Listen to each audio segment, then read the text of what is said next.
Good afternoon. We're happy to have you with us. This is the House Governmental Affairs Subcommittee on Local Service Delivery. We're happy to have you here with us and look forward to hearing from our presenters today.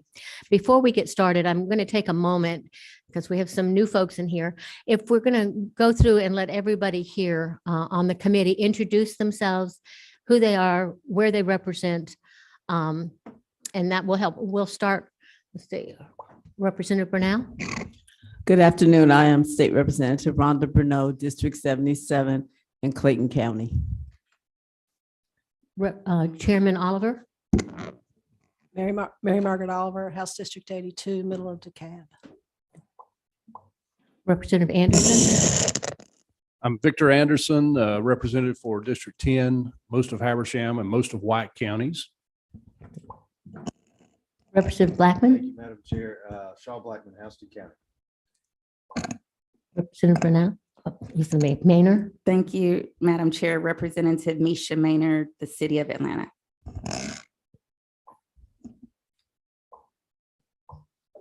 Thank you, Madam Chair. Rob Leverett, District 33. That's all of Elbert and Lincoln and parts of Madison, Wilkes, and Columbia County. Okay, and I'm Darlene Taylor. I represent District 173. I live in Thomasville, and that is in Southwest Georgia. Thank you. We've got several folks to speak to us this afternoon, and we are looking at the differences and trying to obtain information on how to best have the citizens of Georgia have equity in the delivery of their services. And this afternoon coming up, our first speaker will be Daryl Moore. He's the Executive Director, the Center for Regional Impact at Valdosta State University. And he's done a lot of work with our rural communities. So Daryl, do you want to come to the podium or would you like to sit at the table? Great.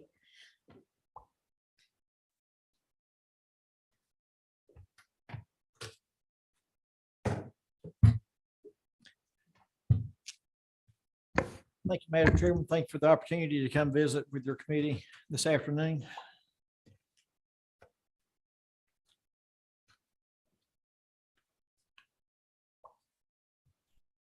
Got 2 or 3 things I just wanted to share with you. One, quickly, I've met several of you, but there's others that I have not had an opportunity to meet. I want to give you a little bit of background on myself. I started in rural economic development back in 1992. So I've got about 30 years in economic development in rural areas of the state. Through my career in Moultrie and in Waycross, I've created about $325 million in investment and about 3,500 jobs. And the last project we worked on in Moultrie was a new 4-year medical school in Colquitt County, which never would have dreamed that would have happened, but it's going to have a tremendous impact on that region. I had an opportunity to work as the first director for the Center for Regional Impact at Valdosta State University. This August would have been 4 years. Basically, the center's mission is to work with leadership in our 41 county service area, which basically runs from Cordell south, identify opportunities or challenges that those communities may have, and then come back to VSU and find resources to address those issues. And that could be an internship, an undergraduate, class project, grad projects, faculty, staff, depending on the size and the scope of the project. We've had anything from 8 professors to 4 or 5 grad students, doctoral students doing research. To date, we've done over 150 projects in a little bit less than 4 years all over the region and really all over the state. And that work has led into other opportunities for us. Last year, we started supporting the work of the governor's rural strike team. They reached out and asked us to do some projects for them. We created a community readiness index, which is basically a tool that any community could use to create a SWOT analysis, identify issues that they need to address from a community development level or an economic development level to make them more successful and competitive. We also surveyed every development authority in the state of Georgia. We got those lists from the Department of Community Affairs and Georgia Economic Developers Association, and had a tremendous response last summer. We had over an 80% completion rate on the surveys. And from that, we created a 162-page report, which had statewide data as well as regional data that's broken down by the state's economic development regions. And we followed that back up with focus groups. So we took the information from the surveys, processed all of that information, and from that generated additional questions where we thought we needed more information on how each region was different, what the needs were in one region versus another. And we offered focus groups for any county throughout the state with less than 50,000 population. And that was a long process. I mean, we had Dawson County up in far northeast Georgia, Region 1, Northwest Georgia, all the way up to Camden on the coast. So it took us a little while to get the 11 regional focus groups completed. But when we were doing that, my whole career has been in South Georgia, and I knew that different regions had different challenges and opportunities. But until we started doing the focus groups, I had no idea how varied the state was. South Georgia, if you need 200 acres of land, it's fairly flat. We've got a lot of agricultural land, a lot of forest land, so sites generally aren't an issue for us. If you go up in the northeast, northwest corners of the state, the topography really limits the availability of land and buildings, and it also impacts infrastructure. It's hard to get sewer over mountains or through mountains. So when we were doing the focus groups, we had a lot of good feedback and a lot of good information from those, and we're preparing a report that has some of the results from the survey that we did. It's going to have some regional reports on what was unique about each region, so you can see what some of the differences were from Region 1 to Region 4 to Region 5 to Region 10. And then summary will be some of the common issues statewide that every rural community is facing. And the hope there is that you can use that as information to make better decisions on either reallocating resources, tweaking programs, and making it easier for these small rural communities with limited resources to take advantage of them and make them more competitive. Some of the common challenges we had out of the Rural Development Institute, and that was a new program that we did this past summer. I'll pass these out in just a second.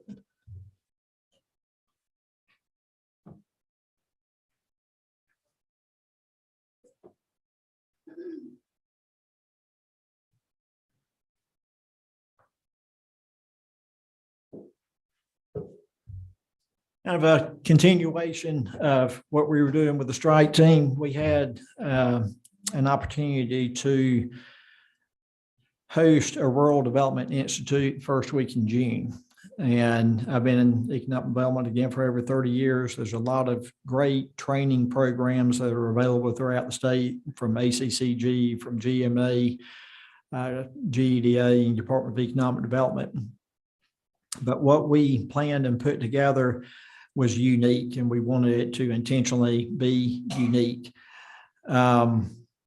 I reached out to people that I have worked with over the past 30 years, former commissioners, deputy commissioners, project managers for the Department of Economic Development, local economic development practitioners, representatives from GMA, ACCG, Jones Hooks. Dennis Epps was the first Archway professional, which we worked with in Moultrie. And I was really blown away at how accommodating and supportive everybody was. They all signed up because they realize how important our rural communities are for the health of the state. So we put together a 3-day program, and we invited counties to put together teams of 5 or 6 people. And the first requirement was that they had to have representation from the city and the county and the development authority. And the premise behind that requirement was that if those 3 groups aren't on the same page, it's almost impossible to get anything done. The teams could make up their other board members. It could be a school superintendent, a bank president, and another board member, another commissioner. But they brought in groups to VSU for 3 days, and we had expert speakers, content specialists that were talking about cutting edge strategies and best practices in various activities for community and economic development. We had sessions on downtown development, on tourism, on retail, on industrial development, workforce. And another thing that set it apart was after each session, we had mentors, and these were professional facilitators or economic developers that volunteered 3 days to spend with each community. And after the downtown session, they would reflect on what they had learned and then brainstorm for 20 or 30 minutes about how they could take some of those ideas home, implement them in their community, and make them more competitive. We didn't want any of the speakers to be lecture-based. We wanted it to be interactive, engaging, and I think all of them did a tremendous job with that. And at the end of the summit, the mentors worked with their teams for 30 minutes, hour, 2 hour. They reflected on everything that they had learned over the 3-day period. And then they came up with a list of projects that they thought they could implement to make their community more competitive from a community development and an economic development standpoint. We've taken those lists, we've met with our deans, our department head, our cabinet, and we've committed to doing at least 1 or 2 projects in all 8 counties statewide by the end of the year at no cost to the communities. So right now we're identifying resources on campus, and that could be master's programs, capstone programs, class projects, faculty or staff that are going to take projects in each community, complete them in the fall, and they'll have a deliverable in January. And the reason we wanted to do that was to give them a win. Every community left. They were extremely excited when they left, had a lot of energy, but you know, if you go to trainings like that, once you get back, you get into your house life, your work life, and it just starts losing that luster. So what we want to do is have 2 wins for them so they can see that they can accomplish something, and hopefully they'll continue working on number 3, number 4, number 5 in their community and have constant improvement in those communities. That's 3 projects that we've worked on this year. And one thing that I think that has done for us is it's given us a broader view of rural communities throughout the state of Georgia. We've met with many of those communities. We've met in many of those communities. We can see what types of issues that they have, and we've got the ability to look through the data and identify common challenges or issues that they may be facing. Some of the support that we can offer, some of the solutions or support, intergovernmental agreements. We actually had somebody in the public administration department this year that looked at feasibility study and a fiscal impact analysis for Clinch County and Lanier County sharing waste services, looking at what the impact would be on both communities. And if you think about it, garbage trucks, some of you may know, probably $5,600,000 instead of one community purchasing it. They could share those expenses, have some economies of scale, hopefully provide better services for their residents, and then lower the cost, save money for the counties. We've done Quitman, Randolph, and Clay. We've had joint projects in all 3 of those communities. We've been working with GMA through the political science department. I know they've done a couple of projects in Atlanta. They worked on a project in Marietta. They're doing a project right now with the Georgia Cities Solutions. And in South Georgia, they've prepared or helped prepare the annual report for the city of Tifton. Thomasville, they picked up several projects for permitting, licensing, inspections, websites, HR, social media, kind of across the board. We've done a downtown redevelopment plan for the city of Adel. We're working on a lake project in Fitzgerald that has a dam associated with it. And what's really important about that lake and that dam is the water coming from that lake serves multiple counties south of it. So if we don't do something to maintain that water source and maintain that dam, it could have water supply issues for some of the communities that are south of it. So we're working on that project right now. And another big project that we're working on, somebody mentioned SPLOST this morning, or T-SPLOST. our College of Arts and Sciences is working with our regional commission. They're actually grading every state and federal highway in the 18 county region over about a 3.5 or 4 year period. And what that's going to do for the smaller communities, and really every community, is if they have SPLOST money or T-SPLOST money and they're trying to determine where they want to invest those funds, they're going to have them graded on which ones need the most immediate attention so they can make better decisions from an elected official standpoint.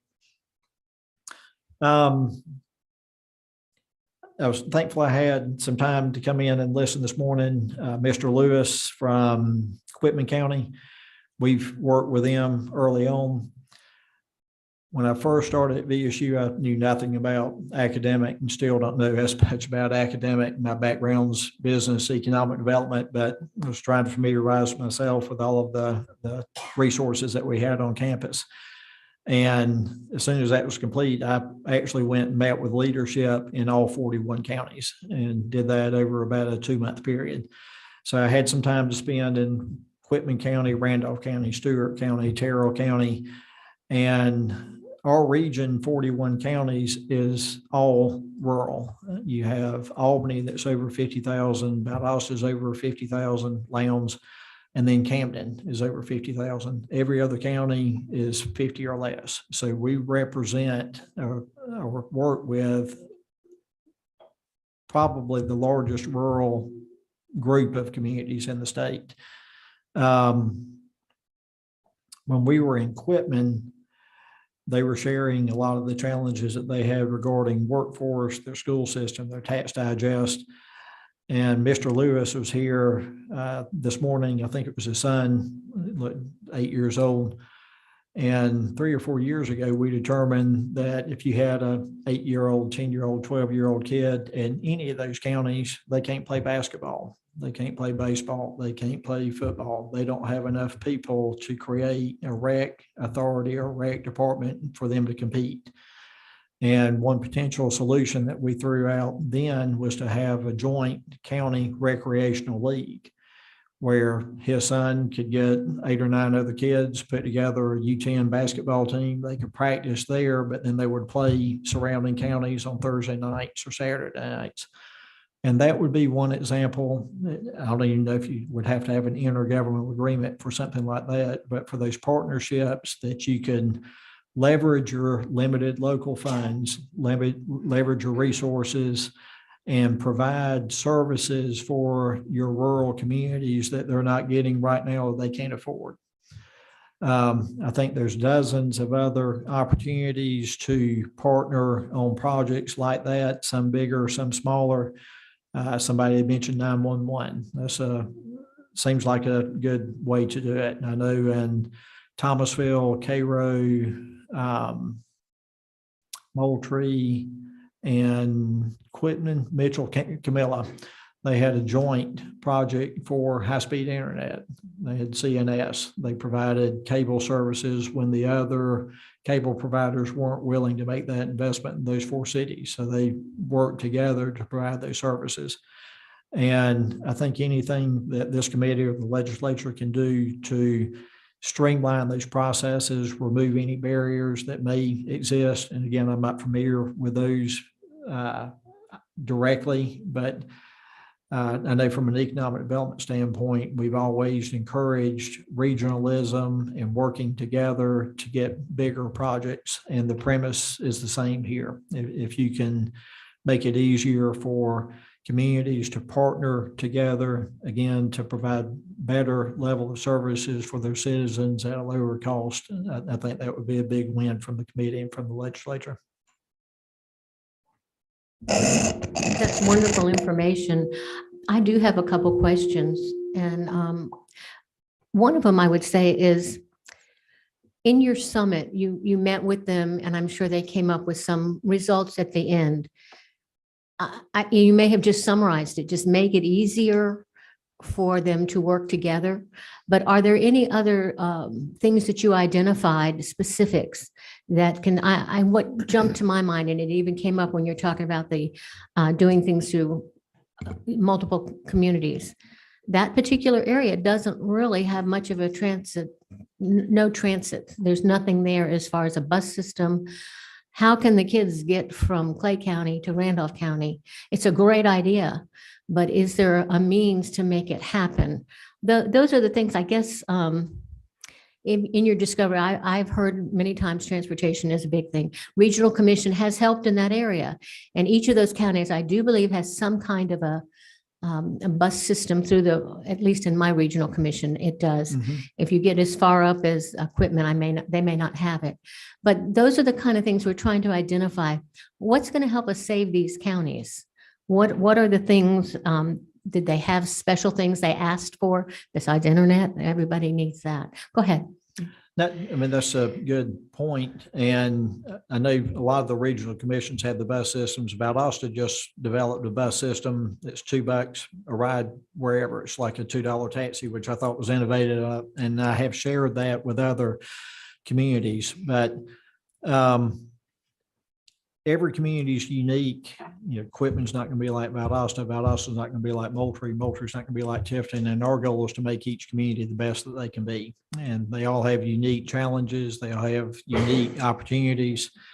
And I think what we've been doing through the individual projects through the center and then the expanded outreach through the Rural Development Institute is going to enable us to help them identify projects and initiatives that would make them more attractive and more competitive, but also put tools in place to help them accomplish those projects. So we're going to do 2 or 3 projects in each county. And again, we've already started working. We've got doctoral programs, master's programs, capstone programs, class projects. And we've already got responses back from about half of the colleges. So by the end of the month, we'll be able to reach out to all 8 counties. We had Dawson for Northeast Georgia. We had 2 in the Macon area, and the other 5 were spread across South Georgia. So we did have a fairly geographically diverse community participation. But when we identify the projects that we're going to do, we'll reach out to the leadership in that community, try to identify what resources they have, who the primary point of contact is. So by the end of the semester, we'll have the project completed and we can have a presentation to them by January. Some of these projects are multifaceted. I mentioned the road assessment. That's probably going to be a 3 or 4 year project if you're thinking about grading every road in an 18 county area. And that's another thing that I think our faculty and staff have really stepped up in planning out those larger projects and just taking it in smaller bites instead of looking at something that's completely overwhelming and say we don't have the capacity for that, breaking it down into smaller projects or smaller groups where we say in fall we're going to do this, next spring we're going to do this, next summer we're going to do that. And then over a longer period of time, you have a really good project that has an impact on 18 county region in South Georgia. I will share that our transportation in Thomas County, we don't have a traditional bus system. We have some buses, but you call the day before, make an appointment. They come and pick you up and take you to your doctors or wherever you're going, and you've made arrangements to be brought back. So it's, again, what you're saying, every community is finding a way to meet the needs in their community. Okay, thank you. You do have a question, Representative Maynard?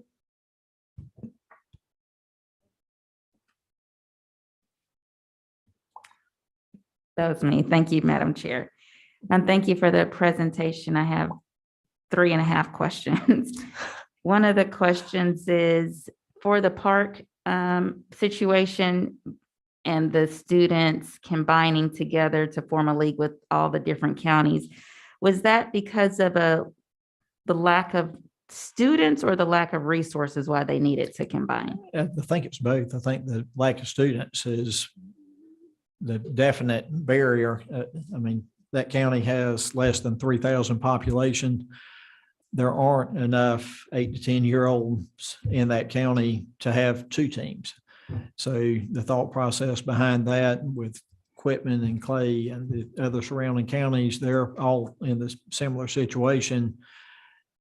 Have enough that you could probably get 1 team together. have a coach that coaches them. They practice with them during the week, and then have a league where they have a 5 or 6 county league and they play each of the counties. In Moultrie, we had similar issues, and we're a much larger community because we had a boys and girls club, which had athletics. We had a YMCA that had athletics, and we had a rec department that had athletics. So they were cutting that pie. You may have 2 or 3 teams at the Y, 4 teams at the rec department, and 4 at the boys and girls club. So it's the same challenge. It's just on a larger scale there. And our thoughts were for them to partner with some of the surrounding communities, start the league, and start recruiting students and coaches that they could form a regional recreation league instead of a county-based recreational league. And when you have so few students, is it local or is it state that would make the decision if the school system could do like a Montessori method where you're grouping age levels together? So my daughter went to Montessori, so, kindergarten through 3rd grade. It wasn't based on the lack of students, but that's just the curriculum model. Who makes that decision? I would think that would be a local decision, or if you had a 5-county recreation board, they would make that decision. I've played sports when I was younger, and I've coached for over 30 years, and I've probably coached every sport that you can think of. And traditionally, students, especially at that middle age, tend to advance physically a lot quicker around 10, 11, 12, and they're all at different levels. So every group that I've ever been involved in usually had like 9 and 10-year-old, 11 and 12-year-old, 13, 14. So you had 2-year increments. And one exception was if you had somebody that was more advanced or more competitive, they could play up, but you couldn't have students playing down. I wouldn't think you would want to have 8-year-olds playing with 12-year-olds. I meant for school, not Yeah, necessarily sports. I think what this is the community resources, not necessarily the school teams. This is like the community recreation departments. But Like we that's would what have- we were talking about, but you can do the same thing with the school. too. Yeah, it's similar in the school system, but when you have a budget of $2.5 million, there is not many dollars left over from that county money to even afford what you would consider a recreation department. So I think that's where we were going. None of these 3 or 4 counties really have the funds to have a true recreation department where you have a head that coordinates and does everything. So if you took your 4 counties together, you would then be able to have one person that would coordinate it all and rotate where you had games. Is that kind of Yeah, what you were Yeah, going? they don't have the funds, they don't have the population, they don't have the resources. Just, if you think about the kids. I was wanna play. actually thinking more so from an economic development perspective, from the school system taking sports completely out of it, because if we have so few students, and as they matriculate through the school system and there's so few, that means at the end of the day, you're also going to have less workers graduating or less students graduating every year to add to the workforce. And so I was wondering, has anyone in the rural areas looked at the school system, not sports related, but just academic related, to combine classrooms to save money like how they would do in a Montessori Within the same system? within the same system? I'm not sure, but that's a great idea. Well, for education, I know several years back, Mitchell County and Baker County combined some of their school. They had Mitchell Baker High School, for example, and it worked okay for a few years. And for whatever reason, they have recently separated. And so I think there is a Mitchell and a Baker separate schools now, but it has been tried. And earlier we had the discussions, and sometimes one side feels like they're putting more in, and those arrangements sometimes just aren't renewed. But it is an excellent idea where you can pool it when you're right next door. Why have 2 high schools when you could combine them and have one? So it's the right thing. We need to look into that and how it can be done. So. And then with the broadband, if you bring in the broadband, can the community afford the broadband? Because I'm, in the metro area, it's $70 for internet service. That's a big challenge. I mean, that was something else. People in Colquitt County and in Valdosta and Thomasville and Tifton complain about internet speeds, but we did a focus group, and it was over in the Athens region. And we had two communities that said they basically have dial-up. It takes them 3 or 4 hours to download a file. And this is business. They don't have cable because the cable infrastructure isn't there. And they've applied for assistance and have not been funded yet. So that's a huge barrier for any community by not having those broadband resources. And as far as the expense, that's been the deterrent, I think, for many of your private sector investors for years, is to invest millions of dollars when you only have a potential to add another 400 or 500 customers. So they're not getting the return on investment that they need to make that investment to expand the broadband. I know there's a lot of different programs right now, and that's a hot topic to make sure that everybody has broadband.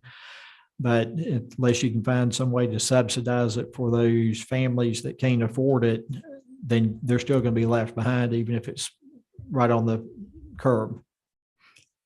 I hate to keep sharing, but I will tell you, Thomas County and the city of Thomasville is one of the places where we did not have internet. And about 25, 30 years ago, the city knew we could not grow. I couldn't do my business if I did not have the internet. And they put it in and invested locally ourselves, and they did Thomasville first. They took that same concept and shared it with Cairo and Moultrie and Camilla, so that those cities have it, and they go a few miles out, but not far, because the infrastructure cost is so high. They put it in with local funds. We did. Now it's actually a revenue source, and the city, quote, makes money off of it. And yes, we pay similar fees to what you would pay for private, but it is owned by our local city. And it is wonderful, but it is so costly now to take it, 5 miles out of town where our farmers were. And honestly, during the pandemic, our students could not go Zoom, or there was no internet. So our school system took boosters, put it on our school buses, and took it out in somebody's small little town or out in the farmer's area, so that the students could then hop on and get internet that way. But it was a temporary fix, and we know that.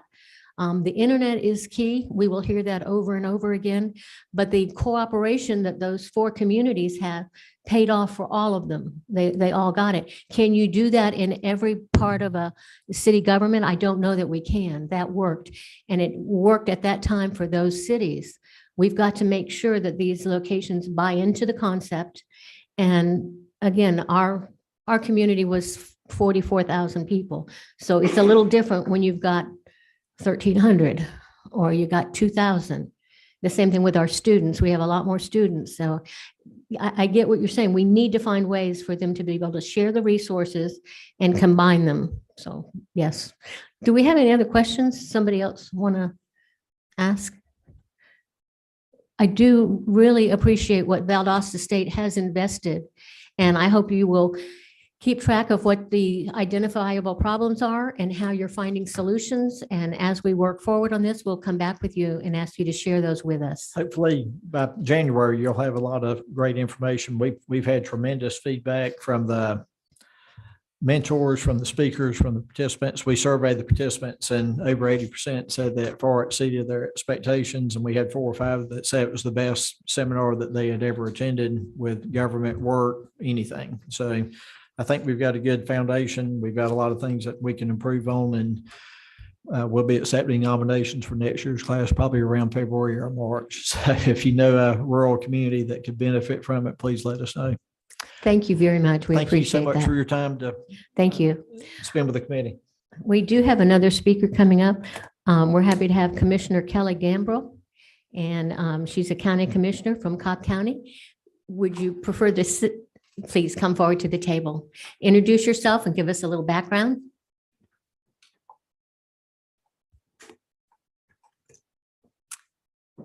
Good afternoon. My name is Kelly Gambrill. Members of the Local Government Services Special Subcommittee, greetings. Again, my name is Kelly Gambrill, and I currently serve on the Cobb County Board of Commissioners representing District 1. I appreciate the opportunity to appear before you today, and it is an honor to be here at the state capitol to address the recent cityhood referenda in Cobb County, all 3 of which failed to achieve voter approval. The proposed city of Mableton remains outstanding with the referendum set for Election Day in November. The 3 proposed cities in Cobb County were defeated by voters on May 24th, East Cobb, Vinings, and Lost Mountain by an aggregate margin of 65 to 35%. Specifically, I will further address the proposed city of Lost Mountain, which would have been incorporated entirely within my commission district. Had Lost Mountain been approved by voters, it would have comprised 90% of the unincorporated portion of my commission district. I would like to use this opportunity to dissect the cityhood process from the commissioner's perspective as it relates to Lost Mountain. What drove the initiative to create 3 new cities in Cobb, or consider it in this manner? East Cobb and Vinings have been in conservation or self-proclaimed identity for years, but Lost Mountain had not. It was a newer idea with a much more hurried dialogue, which seems to have originated from something other than grassroots.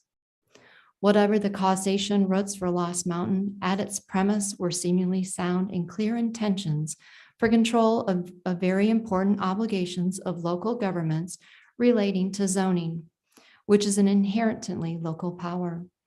The idea for Lost Mountain garnered on implementing its own zoning code, creating a future land use map to guide that zoning through a comprehensive plan. These are honorable intentions. As Commissioner for West Cobb, I have been genuine and earnest in applying these guiding principles governing zoning: adherence to zoning code, defer to the future land use plan, and policy guidelines to preserve the low density that West Cobb enjoys and expects, reflecting our rural residential character. This is accomplished through open public participation in zoning process, respecting the opinions of neighbors and their neighborhoods, and adhering to the zoning code and standards developed by the county. There is deference by the county commission to defer to each district commissioner for zoning decisions. And in Cobb, this is truly a gentlewoman's agreement among the 4 elected commissioners representing their districts. Despite the initial underlying arguments for a city of Lost Mountain, when the earnest dialogue commenced with West Cobb residents and voters starting to pay attention, they began to peel back the layers of complicated issues and alleged misinformation being conveyed to voters. Let us start with the proposed boundary itself. The city of Lost Mountain was very large, both in population and in area, having more than 76,000 residents covering 75.8 square miles at its inception. The problem originated with the fact that the 76,000 residents did not receive any notice or request regarding the proposed boundaries, or that they were indeed included within the proposed new city boundaries. That appears to be the opposite of a true community-driven approach.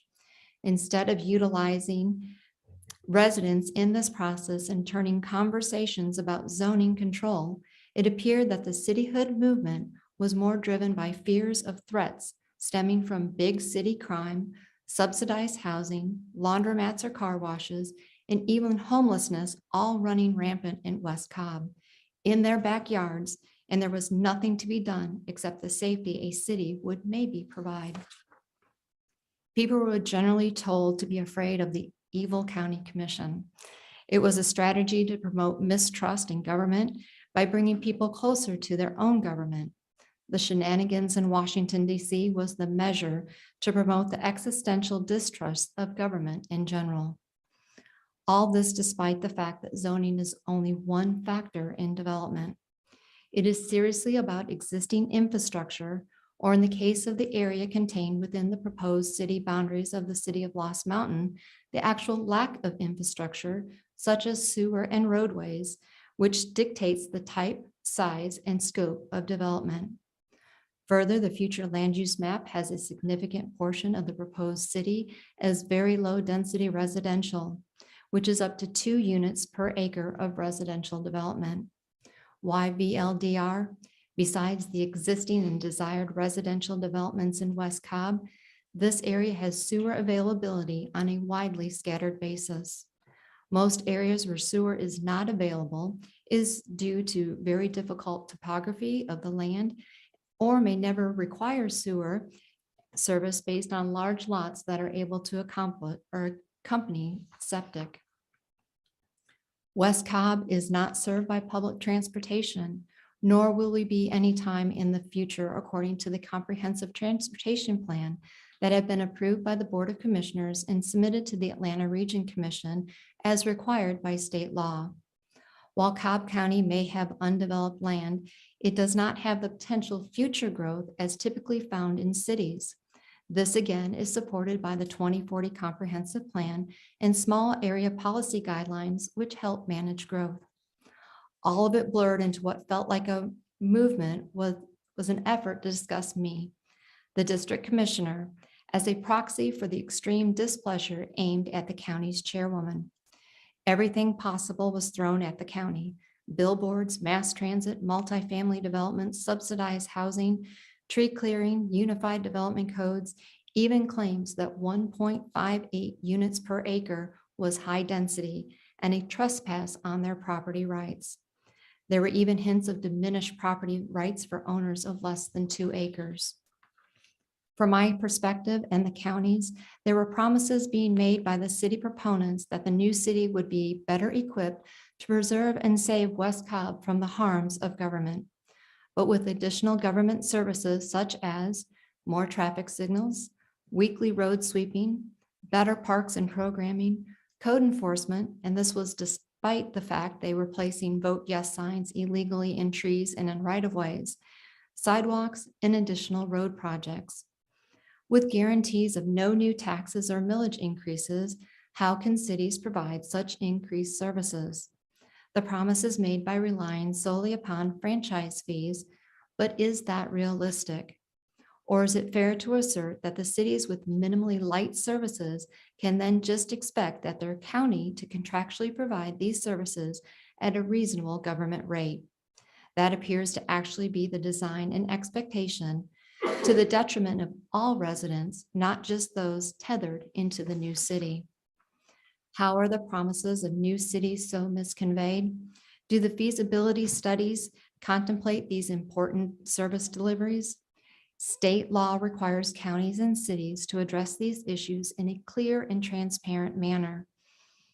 But the laws creating the charters, not so much.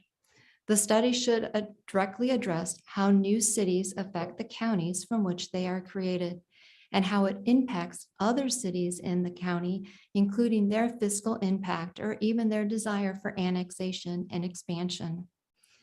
These are critical issues which should be addressed in any cityhood movement, especially for larger suburban and urban counties. During the 89 short days from signature of the governor until the referendum in May, the county engaged in an effort to educate the public in the 3 proposed cities through a series of localized town halls where elected officials and staff addressed questions. Information was provided on the county's website in an effort to lay out all the facts about what counties and cities are required to do. Cobb County is mandated to provide an extraordinary amount of services to its residents because the county is a political subdivision of the state, which fulfills the requirements to provide very necessary services to our residents: courts, probate, sheriffs and law enforcement, tax collection, court records, roads and bridges, utilities, animal control. The list is exhaustive. Cobb County currently provides 23 mandated services, 32 essential services, and 38 desired or uncategorized services to the nearly 790,000 residents. The county's broad financial base is able to adequately support these services while maintaining the lowest millage rate of the large counties in the Atlanta region. Cobb County acts like a city in the constitutional breadth of services it provides. There is nothing light about it, nor should it be for local governments like Cobb County, which is larger than 4 states. We provide excellent service at low cost to taxpayers. Cobb County exemplifies the ideals of home rule and local control. We do it well, but that did not matter. But if local control means asking and engaging with the local governments, why was Cobb County, or any other county for that matter, not consulted prior to legislation being proposed, given the intense incorporation of large swaths of land from the county? Nearing the conclusion of testimony provided on October 4th of 2021 to the Joint Governmental Affairs and House Study Committee on Annexation and Cityhood, Council Stuart Morelli was quoted, quote, "We've got a couple of different constitutional issues, which really means the idea of city light. It's not a legal concept, more of a theory, a marketing idea," end quote. I close today with a host of questions or suggestions I would recommend for this subcommittee to consider. 1, there should be a stronger statutory requirements in the feasibility study addressing fiscal impacts to the county and other cities. 2, the legislative sponsors should coordinate with the counties as an initial boundaries and services to be provided and at what cost. 3, there should be a minimum of 1 year between the approval of a referendum by the governor until an election can be held, or at least require said referendum must occur on election day in November of an even-numbered year in which either the governor or president is on the ballot. 4, require the threshold of 60% approval to achieve for referendum approval, since non-voters or abstentions are deemed to be affirmations, especially warranted if city-like municipalities are to be created. 5, eliminate or reconcile between what city light means or whether there is even such an entity before so much time and money were expended by proponents, opponents, in the county itself. 6, require the reporting of contribution and donors for entities for proposing or opposing new cities. These entities should adhere to the same laws governing open records and transparency. I look forward to continuing this dialogue with you, for local control is critical in managing growth by promoting land uses that are compatible with infrastructure while preserving established suburban and rural communities and fundamentally respecting individual property rights. These should be the primary goals of any local government. I look forward to your questions and the continued conversation. Thank you. Thank you. You do have a question, Chairman Oliver? Thank you for coming. Your suggestions are very helpful. Over a dozen years ago, about Lena Parent was in the House, and she and I introduced legislation that put some of your recommendations forward for new citihoods. We've been talking this morning about the percentage of voter support should be demonstrated to create a city, and you're suggesting 60%. Is that correct? Correct. I'm just curious, and somebody can answer this question perhaps over time if you don't know. In other states, for the creation of new cities, what is the voter threshold? Is this something that has been used in other states for other cities? The procedures that you're suggesting relate to notice to the voters, notice to the governments, and timetables. And all of that, I think, are good subject areas for discussion, Madam Chair. Thank you for coming. Thank you. You have a question, Representative Blackman? Yeah, thank you, Commissioner. I do appreciate you coming and appreciate your perspective and your suggestions. Could you list, you mentioned your first suggestion, something about the feasibility. Would you? Sure, that there should be a stronger statutory requirements in the feasibility study addressing the fiscal impacts to the county and its other cities. Okay, I was trying to determine, I see Mr. Edwards back there, and at one point, it seems like it came up that, you know, there was maybe a percentage of the population, or, you know, potential population of said city, you know, to sign some sort of petition, you know, before it got, I couldn't, is that not something that, Mr. Edwards, that you recall us? I hate to call you out in the audience there as a possible additional consideration. Please, if you would take the podium. I'm sorry, Madam Chair. No, let's get it on the record.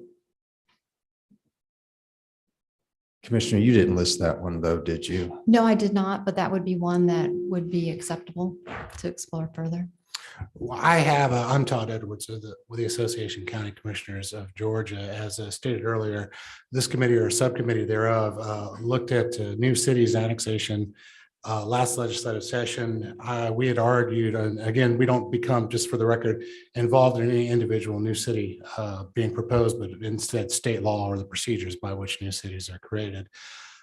We suggested means by which to gauge actual grassroots support prior to going forward with all this and having a bill introduced to separate that from, say, perhaps special interests that might financially benefit from the creation of a new city. One of the recommendations was looking possibly at a petition process. That could be a non-binding, of course, but before going into the legislation being introduced to gauge the support of those that would be impacted. I guess you could even do it within the jurisdiction itself. We weren't asking for a countywide straw or petition, but look at that. And again, that was simply to gauge it prior to either having the legislation introduced or having the case that what Cobb has recently gone through with proponents, opponents, the money that was spent, et cetera. But we had made that recommendation. Yes, sir. And if I can elaborate on that, please. So this whole process, again, I have learned a lot in the past 2 years with it coming about. But I was made aware of this back in 2020 that this was going to be coming forth, but I didn't know the process. So that, I guess, is my fault that I didn't educate myself, but I was led to believe that this was just a concept, an idea being tossed around. But then I was asked not to say anything because, again, it was just a concept phase, not realizing that it had started through the actual process to get us through to 2022. So that way I do support what Todd says with bringing a petition forward and having 60% of the people engaged in it. Because again, it was not widely known. I mean, I knew about it, but it was just a concept in my idea. I didn't know how it was going forward or the area that it was going to cover. Okay, thank you. You have a question, Representative Leverett? Thank you, Madam Chair. Thank you, Ms. Gamble, for your testimony. I'm kind of follow up on that. I wasn't writing fast enough to get all your recommendations, and I just wanted to get some. So I did understand the first one was to basically, I think, expand the focus of the study that's done as part of the statutory process, so that it would not only include the feasibility of the proposed city itself from a fiscal standpoint, but the impact it would have on the county from which it would be created and the other municipalities within that county. Correct. So that's number one. Mm-hmm. And then number two, I can't read my handwriting. I think it was to provide for a year between, or a minimum year between the governor's signature on the act authorizing the referendum and the actual election, referendum election itself. Correct. Is that right? Okay. And then three, I think, was increasing the required, make it a supermajority, in effect, maybe more than 50%. It would have to be 60% of the people in the affected area, the proposed jurisdiction. And then I think your other one, I may have missed one after that. So the second one was for the legislative sponsors to coordinate with the counties as to the initial boundaries Okay. and services to be provided. That had to do sort of the city-like concept. Correct. Okay. So, And that is also where, again, you peeling back the layers of government. They were promoting, they would be street sweeping every week. However, the county doesn't sweep the roads every week. We have 2,476 miles. There's no way we can sweep the streets every week, but we do it quarterly. So there would have been an additional cost if the city would have expected the county to do that on a weekly basis. so the proposal would be to make sure that the representative or senator sponsoring the cityhood bill would coordinate with the county on what those boundaries were and on the services that would be provided by the proposed city. Correct. And then, again, I can't read my writing. I can always send these to you. Okay, that'd be great. I just appreciate your ideas. Thank you. Thank you. Representative Anderson? Thank you, Madam Chair, and Commissioner, thank you very much for sharing this information. And your comment, your final comment to Representative Leverett was basically answering my question, and that is, would you provide your notes to the committee so that we would have that information and available? Yes, I can. Thank you. Thank you. Representative Brunel? Thank you for coming. for coming today because during the time when these cities were proposed, I did have a lot of questions about them. So you did clarify quite a bit of information for us.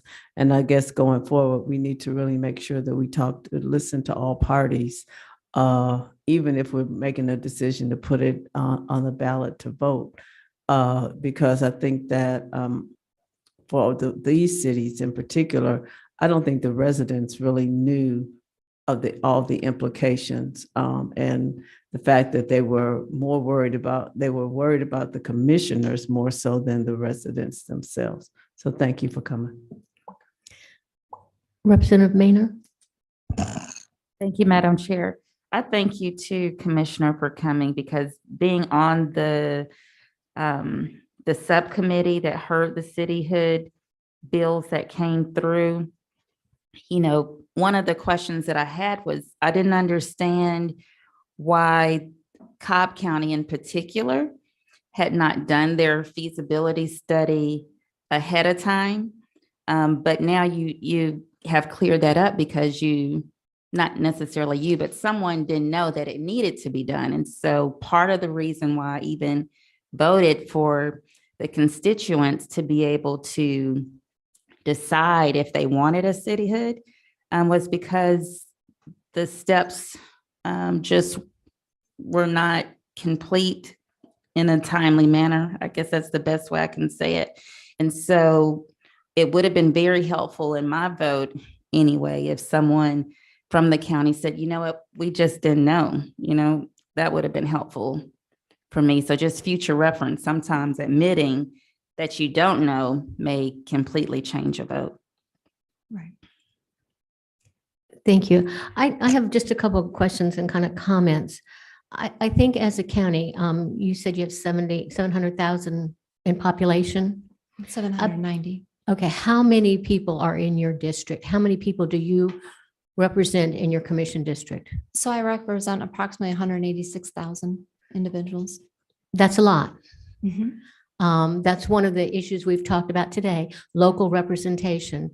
I'm not sure how it is when you go to Publix, do people recognize and know you and say, oh, there goes my commissioner? Or is it just you're there at a meeting? I'm not sure. It's such a different way to look at it, I guess, coming from a rural community and coming from a large city. What we heard as a committee was the lack of these people that were dissatisfied having a hearing. They felt like, and again, I'm not meaning to put words in someone's mouth. They wanted representation. They felt like they weren't being heard. And I think a lot of us felt that way.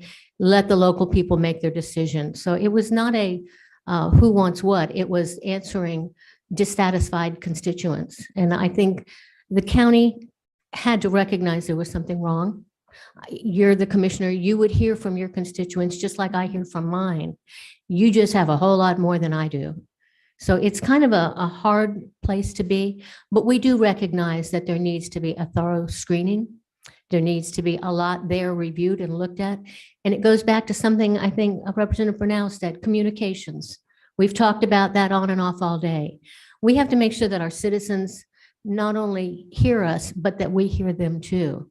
And Cobb County's had such tremendous growth. I have family members that live in Cobb County, and I've seen it grow over the years. And I can say, I bet you folks that shared with us in the committee when they were bringing forward this wanting to become a city, it probably was somebody's fears in there. They're looking at part of the development. They weren't satisfied with what it was. So they were trying to protect their turf, I think. I don't know. But the key to this whole thing was the citizens got the opportunity to speak. And I think that's what we are all wanting to make sure happens. But I think you've brought us some wonderful information, and we do appreciate it very much. Are there any other questions? Could I answer Sure. your Oh, statement? Sure. So that's one of the areas where the cityhood movement got derailed in the city of Lost Mountain, is because when the conversation started that, you don't have access to your commissioner, you don't have representation. That's where a lot of my citizens stood up and said, no, wait a minute, we do have access. She is responsive. And if it's not me responding, it's my assistant. And if it's not my assistants, it's one of our staff members that are addressing their their issue. So I have had very good feedback. And so that was kind of one of the rails that started to wobble, Mhm. that ended up causing it to kind of tumble, because they do feel like they're represented. They do feel like they have a voice. We have community conversations. We encourage the open engagement. So that was one of the falsehoods that started to come out that I think contributed to the failure of the vote. Just a little follow-up that I have is every community, county does their 10-year planning with local. How is that? Well, getting into details, but how is that shared in your community? Do you have meetings? How do people get this information out there? Again, I come from a smaller community, so I'm closer to things that are happening. But those are the kind of things people, I think, we're looking at. And I will say they were afraid. I think we heard that from the people that spoke. But we do appreciate that. And I do know this is very difficult. So as far as our comprehensive plan, of course, COVID has changed things, and we're in the process of updating our plan right now. So we had to do some of our meetings virtually. So people were able to attend virtually and then submit their answers electronically. We have gone back to open meetings where they can come and look and make comments. But a lot of it has been one-on-one meetings that I've had with various groups or homeowner groups. And those meetings usually start once the yellow rezoning sign goes up. And that's pretty much what triggers involvement in a community, is when something's going to change.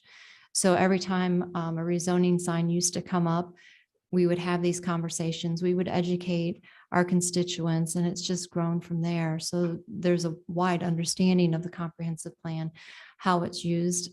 Sometimes it's difficult, but again, if people ask questions, we're glad to answer. Representative Boehner? Quick question. So if you have about 186,000 residents, if you have a typical town hall meeting via Zoom or in person, about how many people participate? So pre-COVID, my town halls were about 150 people in attendance. And pretty much my town halls, I don't like to get up with a scripted response. I pretty much say good evening and then start the floor with questions. So we never know what direction really the town hall is going to take, because it allows the citizens to essentially speak what's on their mind. Of course, COVID came, things changed. We did have a town hall meeting. We held it outside in regards to the cityhood referendum, and we had probably 150 some attend, and that was an outdoor meeting. So it's slowly coming back up, but I've always had a good attendance. We've also hosted some educational series. The last educational series I had was on our police technology, and that was right before the pandemic. And we had about 90 people in attendance for that. And that was with our chief of police speaking on our technology that we use in policing.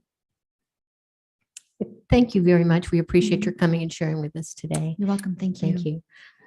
Okay, our next speaker will be former State Representative Beth Beskins. Would you like to speak at the podium or at the table? I think I'll go to the table so I can spread That's out. perfect. Perfect.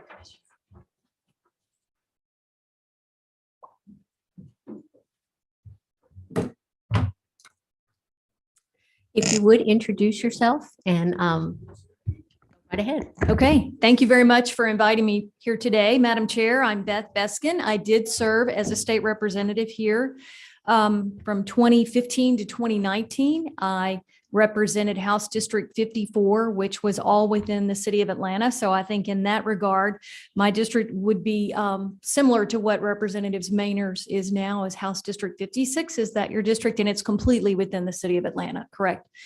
And I am an attorney, and also I am a taxpayer in the city of Atlanta. I've lived in the city of Atlanta for the last 30 years since my husband and I moved to Georgia from our home state of Louisiana 30 years ago this month. And so it's been a wonderful experience to live in the city of Atlanta. And I think I've had a front row seat to some of the situations that people would consider issues that would be relevant to the inquiry for this committee here, talking about local government service delivery. I have learned a lot in preparing to make these remarks, and I appreciate Madam Chair for asking me to come speak to the group. I wasn't sure exactly what it was, but if somebody asked me to talk, I usually will say yes. So just studying it up. And part of what I did was listened to the meeting yesterday and listened to the meetings this morning. And I live in the city of Atlanta. I live in the metro area, and it's just such a stark contrast between what has been laid out, which is the situation with our rural counties, those which I think was it one of the speakers yesterday, was it Rusty Haygood with Department of Community Affairs, talking about all those counties below I-20, all those counties below I-85. 60%, is that 60% of the landmass of the state? And most of those counties are not growing. And so I learned the term dual urban service delivery system, talking about how here in the metro area, we have plenty of providers for the local services that we need, want, and expect. And that is the county, and that is the city. But the situation is completely different in South Georgia, where I would call it the inverse of the dual urban service delivery system, which is lack of funding, the inability to provide the services because of lack of funding, lack of critical population mass in an area. And I listened especially to Chairman, was it Carbell Lewis today from Quitman County, Georgetown? Is that the name of the city? Yes. And he said he had 333 students in his county, but actually, according to the latest update on the Georgia Department of Education website, those numbers, as we've heard today, are posted twice a year, in October and in March. And the March 2022 figure for Quitman County is they have only 294 students total in the county. And that may seem to be quibbling because that's only 30 something kids, 37, or I can't do the math right now. But that's about 10%. If their county lost 10% of their students, I know that all the school systems I have looked at have lost population. For example, I think before COVID, the city of Atlanta Public School System had about 51,000 students. Now we have 49,000 students, but that's not losing 10%. That's drastic. So I will tell you, everybody we've heard from so far was talking about delivery of local services in rural areas, or dearth of local services in rural areas, problems with why do we have to have 5 jails within 15 miles of each other. Maybe there are some economies of scale. But before I go through the list of what I think are the local service delivery issues here in the city of Atlanta that I've noticed, it seems apparent to me, as a lawyer, as a taxpayer, as one who loves this state, as a former state representative, that something drastic needs to be done. And I think this committee was probably formed with this problem in mind, which is there needs to be a solution. Yesterday, we were hearing about functional consolidation of counties, but there's a real reluctance. We've heard about the power struggle, and nobody wants to give up their power over their county. So either you could functionally consolidate counties, or you could actually consolidate counties. If that happens, hold that thought for a minute, because the Georgia Constitution says that we can have no more than 159 counties, and we have 159 right now. And we've all heard that there's part of Fulton County that might like its old county back, Milton County, and was it Campbell County, Campbellton, whatever that was. But if some counties were consolidated because they don't have enough people, Chairman Lewis was telling us Quitman County has less than 5,000. The other option, other than consolidation, is subsidizing those counties. And we do that with education here in the state. In 1985, when the QBE formula was passed, an acknowledgement that every child in Georgia has to be educated, but some counties just don't have the tax base. Possibly that's the solution. So y'all are sitting in those seats. Y'all have that job now. So I was just getting ready for this. That seemed to occur to me. So I will talk to you about the city of Atlanta, local services, some of the services that we get that I think people may have issues with, are some that are on the list of the services that cities deliver. And some that I think people have issues with are some that are on the list of those services that counties are to deliver. But the most emergent, the most urgent is things that threaten your individual safety. Those things you call 911 for. Fire, you need an ambulance, you've been a victim of a crime, despite all of our funding efforts, that most basic of things, picking up your phone and calling 911, we hear these stories time and again of people that are on hold for 45 minutes. Well, when mama has a heart attack, you don't have 45 minutes to wait. There was an article in the Atlanta Journal-Constitution, June 30th, of a man whose son was helping in the pool construction business that his family has. I think had a heat stroke issue on June 2nd. The fire department came right away. This is City of Atlanta. The fire department came right away, but I think the ambulance took 45 minutes and his son died. And he has left a question, would he have died had he gotten care faster, had he gotten transported to the hospital faster? And our problem here in the city of Atlanta is not what we have in all of rural South Georgia, which there's no hospitals at all within anywhere. Unless you've got a helicopter, you're not getting to a hospital. That's not our problem here. Our problem is it shouldn't take 45 minutes to get to Grady. I could walk there faster than that if whatever my problem was didn't impair my ability to walk. So the number one delivery of local services are things affecting our public safety. The most obvious one is you dial 911, but the other bigger issue is just the burgeoning crime rate in the city of Atlanta. And I know that in this summer of 2020, when we were having municipal elections going on, maybe not that summer, but some of our city council members were talking about defund the police. We need to defund the police. In fact, our current mayor now, Mayor Dickens, did also embrace that concept of defunding the police. He voted to defund the Atlanta police. It barely didn't pass. It was an 8-7 vote. And then now I actually went to a community meeting about that in the summer of 2020. And I told one of my city council people, we each have 4, I think. We have our local city council person and the at-large member. So I told this person, you're going around town and you're saying Atlantans don't feel safe, but that actually means nothing, because in some parts of town where I live, I personally don't feel safe because of crime or because of criminals. I don't want to be a victim of a crime. No one does. But in some parts of town, people may feel unsafe because of the police. They're afraid of the police. And I told my city council person, I understand that. However, what you may be facing as the city of Atlanta is communities within your city may be asking for a different policing standard. Some people might we'll take all the police you got. In some parts of town, don't want to ever see a police. Now, a city as big as Atlanta might need to be able to accommodate different cities asking for different policing standards. I don't have any go-bys for that. I'm just saying that thought occurred to me. Okay, the most urgent is something threatening your personal safety, and that is a local service delivery here where I live in the city of Atlanta. Number 2, and we've heard about this a lot, including from Commissioner Gambrell from Cobb County, is zoning. And we heard that from some of our other speakers. This drives a lot of movements towards municipalization. And most people's largest asset they ever have is their home, their property.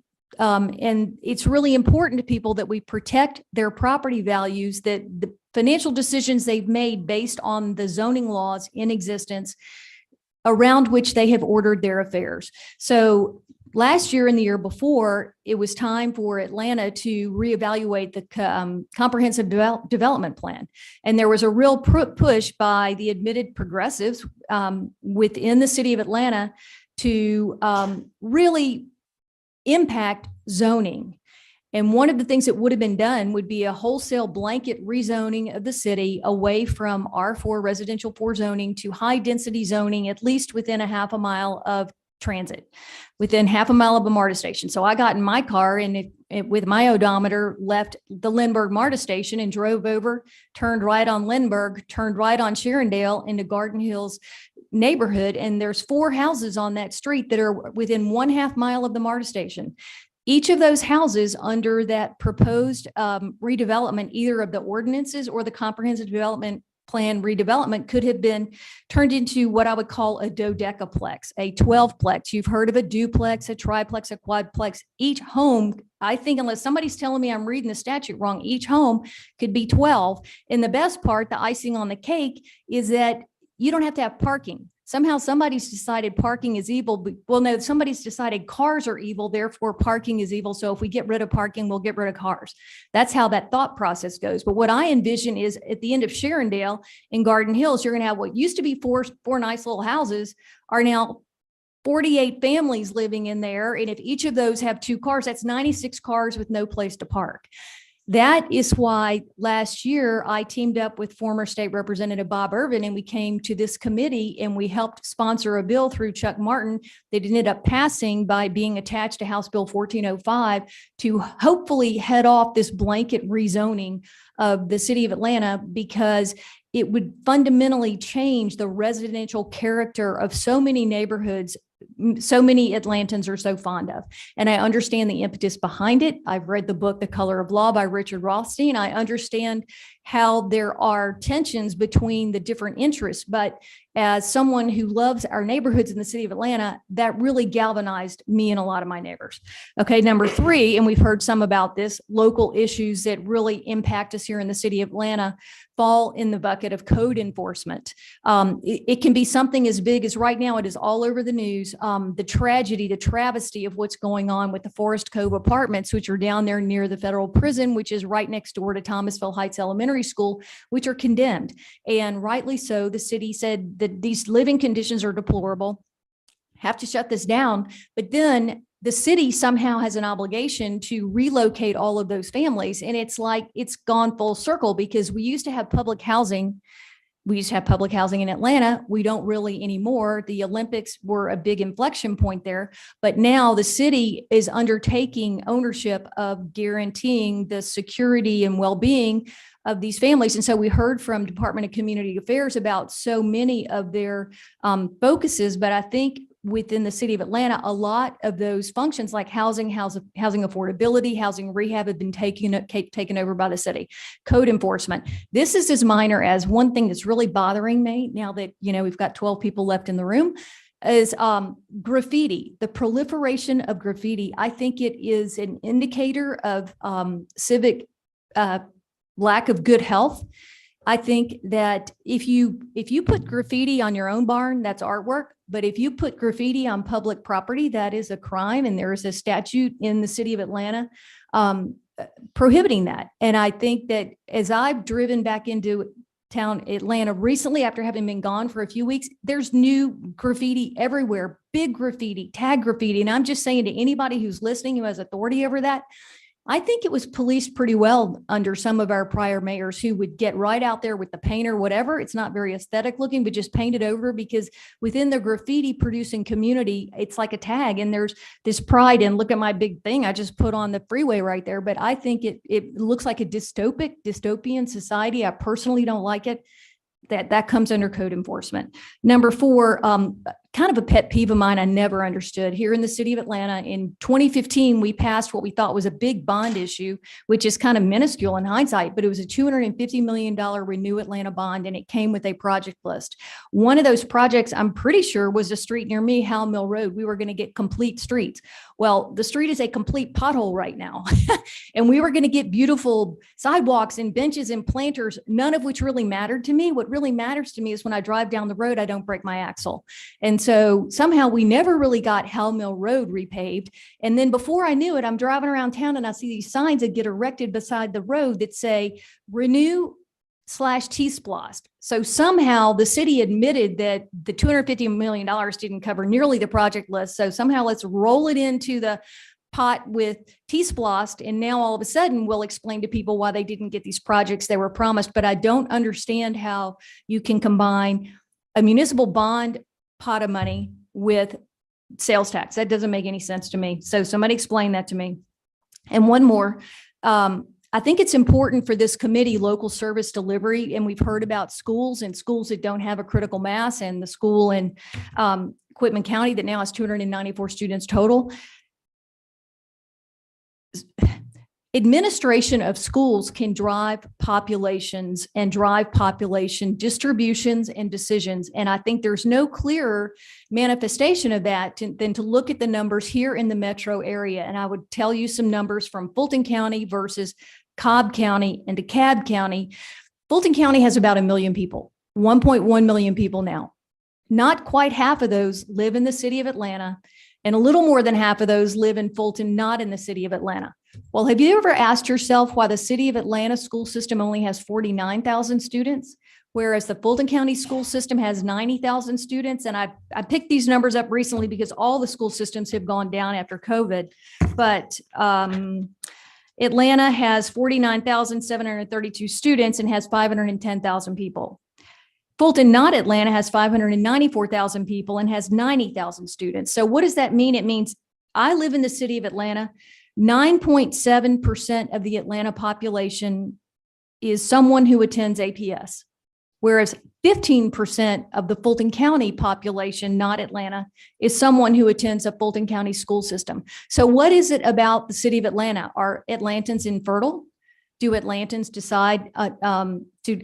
Some people, the simplistic answer would be, well, all those kids are in private school, but there's not enough private school kids, children, students to make up that number. I think, and I used to be on the education committee, some of you probably are, I think the school systems are required to have a number somewhere that says how many of the students in their service area are in a private school. I've seen a number that tells me how many Atlanta private school students there are, but that's the metro. I've never seen a number, and I can't find it on the APS website, that tells me how many APS service area students are in a private school. But unless it is 40,000 students, which it's clearly not, Fulton County attends its public schools more so than does the city of Atlanta. I could tell you similar numbers for Cobb County, the Marietta school system. We could look at DeKalb County and the city of Decatur school system. But I would say that I think there are macro issues that drive whether people want to come into a city or not. And specifically, I tried to work on this when I served here, but nobody was buying it, and I can understand why. I think Atlanta wants to grow its footprint. The only place it can grow is into DeKalb County. But DeKalb County has a nice senior school tax exemption that those people don't want to give up. And they do not want to be annexed into the city of Atlanta and pay APS school taxes, which don't include a senior school tax exemption. And there are nuances beyond that, but everybody needs to be honest about that as part of what is going on there. And that is part of what, looking back, was an impediment for Atlanta to annex Emory University into the city of Atlanta. And I, at the time, I'll take a little credit or blame for this. I'm the one who read the law, and I'm like, well, if you're annexed into the city of Atlanta, you have to come into APS. That was the law at the time. And I think people didn't like the law at the time. And that's why I think that this august body, without me in it, I think passed Senate Bill 209 a couple of years after that, which now gives everybody a seat at the table and a notice and an opportunity to be heard. But I think there is an epic battle going on between counties, between cities that have independent school systems, and there are only 21 of those left, between desires for cities to grow, but for people not to want to necessarily be in a city that has an independent school system. And oh, by the way, the plum city school system of them all is the city of Decatur school system, which has 23% of the Decatur population attends city of Decatur schools. And I remember a quote by one of their school board members, and I think it was August of 2018, and I forget if the guy's name was Green or Smith, but he said, we don't want anybody else with children moving here. And there was a real push, I think it might have been House Bill 533, maybe way off on that, where a lot of unincorporated DeKalb was looking to find a school system and maybe annex itself to the city of Atlanta. I'm like, well, why don't you just go annex yourself to the city of Decatur? They have a very capable school system. So it is a hot potato, and it is one of the local services that this committee is focusing on. So there's no doubt that the issues in the metro area associated with the delivery of local services is way different than in rural areas. It's not a matter that we don't have the money for it. It's that there's plenty of money for it. Lots of people providing those services, and the citizens need to be very analytical about whether the services being offered or insisted upon are the ones that the citizens really want. Thank you. That's a lot of good information. I will tell you something that just popped in my head, and we really were not going to get a lot into education, Right. Where we got our hands full with other types of services, but I'm wondering myself, what is the cost per pupil in the different school systems? That I've would be looked something to at look that. at. Well, let me tell you a number that I have off the top of my head, because often when we have the discussion of urban school systems or urban students, which is really an undefined term, it's kind of like gentrification. I've often said or quipped that gentrification is only bad when you go to pay your property taxes. It's real good when you go to sell your house. So people imply that an urban school system is an underfunded school system, and nothing could be farther from the truth here where I pay taxes in the city of Atlanta. If you look at the general fund plus the additional funds, I think it's called the Title I funds, plus the East Blast dollars, which you have to count because you charge that sales tax and you give it to the schools and it's a building program. If you divide the $1 billion Atlanta public school budget, and I'm not talking about CARES Act funds here, I'm not talking about COVID funds, but I did this number last before COVID, let's say 2019, $1 billion are spent on 51,000 students, then let's call it, it's only 49,000 now. I think that math works out to $28,500 per student, which is a whole lot of money. And I'm not saying we shouldn't spend more, but any problems with the Atlanta public school system that anybody may have an issue with, I don't think can be attributed to lack of funding. And if you go into the Madam Chair's very good question of per pupil expenditure, once right after I did that, I went to look at per pupil expenditure. I think I picked Peach County. And then it's very difficult to go into the Department of Education website and come up with performance. But if you look at third grade children, free and reduced lunch students, reading proficiency of third graders, which is really the most important metric, I couldn't say that Peach County wasn't doing as good or almost as good a job as APS. And I think they were doing it with $8,000 and not $28,000. And so that's the inequity. It's your job as our state General Assembly to address the inequities in that, inequities in that. Thank you. And another part that popped up, Decatur County has a reputation for having a very good school system. But we And- were not talking about Decatur County school system. I was No, talking I about meant- city I meant- schools of I meant- Decatur, but yes, yes. I meant the city of Decatur. Oh, yeah, it's an excellent school It system. is. Are they including in their numbers people that are not non-resident, or do they limit how many non-residents? Maybe some of them from Atlanta are going there. I don't know that. I mean, I do think that public schools are required to accept students if they have room, if they pay tuition, but Right. I don't know how many that might be there. Yeah. We'd all love to know. Okay. And you have a question, Representative Maynard? You have a Okay. question? And it's great to meet you in person. Microphone up, I'm I sorry. push it, but I have to push it twice. It's nice to meet you as well. And one of the things that I just love about these hearings is just hearing from the community. Whether I agree or disagree, I can tell that you're passionate about what you feel. And so to me, that's important that people come up here and just express to us their concerns. I do think you brought up a lot of points, just being a resident of the city of Atlanta and also a representative that represents that area. No longer No, no, emeritus. me. Oh, you mean for you now? Correct. Yes. Right. And so, you know, you're the only person thus far that really has spoken from the urban perspective. And Right. as you guys can see, the issues that we face are tremendous. And so I just want to thank you for coming to speak. Right. And I agree with that. Of the panel members here, Representative Bruneau is in the metro area. I think part of Chairman Oliver's district is actually in Atlanta now that Emory got annexed, but your complete district is in the city of Atlanta. And I often joke that, you know, you're on a plane somewhere around the world and you start talking to the person near you and you're like, where are you from? And they say Atlanta. And I go, I'm from Atlanta. What part?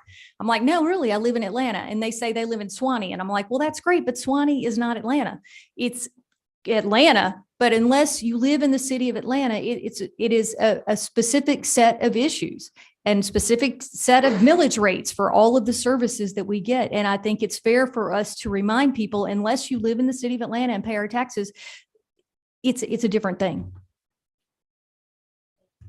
Thank you. And I do want to thank you very much. And that's one of the reasons I wanted, this morning we did a lot of focusing on rural, and you've brought some wonderful information to us, and we wanted the perspective from our urban Well, areas. I appreciate the invitation. Thank you. Thank you. We have another speaker, Mr. Stephen Little. Would you like the table or the podium? Good, come on up. We're looking forward to hear from you.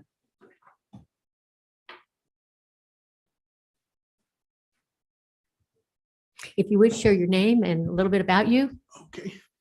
I'm Steve Littles, retired Mr. Mom. I live in South Fulton, specifically in the city of South Fulton. Okay. Pull the microphone a little closer. There, thank you. Okay. Madam Chair and committee members, thank you for allowing me to come and speak on short notice. But I've lived exclusively in Fulton County since moving to the metro area in 1981. I've lived in Atlanta, Sandy Springs, East Point, and what's now the city of South Fulton, with almost 30 years in the Southwest metro area. The main reason was its close proximity to downtown and very little traffic and congestion. Urban proximity with a rural feel. Many of my neighbors moved to the area for the same reason. The cityhood movement of Sandy Spring gave rise to a similar movement in unincorporated South Fulton. In the same 2005-2006 legislative session, then 35th District Senator Kasim Reed was able to pass SB 552, a referendum to incorporate and provide for the city of South Fulton. The voters rejected the city of South Fulton measure soundly, 84% no votes, 15% yes votes. Almost 10 years later, Representative Roger Bruce authored another bill to incorporate the remaining unincorporated part of Fulton County. This time they knew they had to come up with some compelling reasons if they were going to get this to pass. Unfortunately, sort of like Commissioner Gambrill was talking about, we had a lot of misinformation being thrown out there. We were told that the folks under the Gold Dome didn't want Fulton County to continue to provide city services. And so that eventually the Gold Dome, they were going to break up Fulton County of the unincorporated area and parcel us out to the bordering cities. So Atlanta, College Park, East Point, Union City, and Chattahoochee Hills. We would be a part of those cities, but we wouldn't have a say in where we went. The residents near the Union City border were angry because there were warehouses being built along South Fulton Parkway, along the parkway, but they were in the city of Union City. These residents were told that by creating the city of South Fulton, the warehouses would stop, but they were warehouses in another city, which couldn't have happened, couldn't have stopped. Okay, around that same time, APS schools, the scandal was happening, and that was front and center. We were told that if we happened to live in the divided section that went to the city of Atlanta, our kids would be in that horrible school system. So that scared a lot of people. In the year before the passage of both Senator Reed's bill in 2006 and Representative Bruce's bill in 2016, there were a rash of 100% and 60% annexations into the city of Atlanta. The annexations were out of fear of being in this startup city that most did not want. And so they elected to join the city of Atlanta. Each time the cityhood bill was talked about, there were only 4 annexations between those two bills, between 2007 and 2015. Only 4. But before Senator Bruce's bill that created the city of South Fulton, there were 12 annexations in 2016 alone. Those were communities that did not want to be a part of the new city. My subdivision was one. We tried to annex along with 5 other communities. And you're probably aware of this, that those 6 communities ended up in the Georgia Supreme Court, having to decide that we go back into the city of South Fulton, unfortunately. Okay. We were told also that our taxes would not rise since we were already paying into an SSD, and it would be the same because in creating the city, it was going to be a cut and paste, and that was used by a certain representative, that it would be a cut and paste, so no need to increase the taxes. Well, they didn't increase immediately, but 2 years later, the rate went from 0.01157 to 0.0128. That was an 11.4% increase in our taxes. Currently, this year in Atlanta, including the bonds, parks, and general tax, it's 0.010. The Fulton County SSD is 0.00955. So we are much higher than the city of Atlanta that they were afraid to go into, or they were scaring us that the taxes were going to be so much higher, and much higher than the SSD that we left. In 2017, the Fulton County Public Works had projects that were due to begin using the T-SPLOST funds. A couple that I'm very familiar with were along Cascade Road and along Danforth Road. There were supposed to be some sidewalks put in. Well, it's 5 years later, there are no sidewalks, and there are no plans for sidewalks when we ask our council folks about that. So we don't know where the money went. Apparently it was there if it was planned through the county.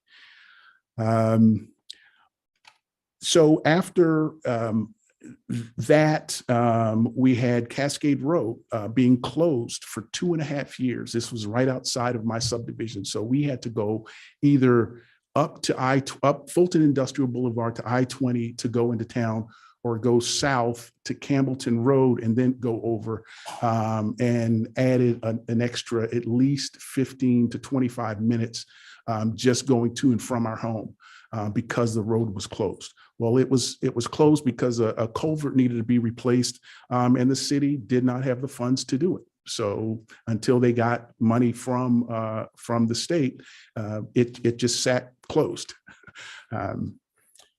So with all of that happening, and we were in the city of South Fulton, I looked over the Georgia Municipal Association's 2014 legal report, Growing Cities and Growing Georgia. And I attempted to de-annex me and some of my neighbors. And unfortunately, there was pushback from the city of South Fulton. And because of the law, without their willingness, it couldn't go forward. So we were stuck.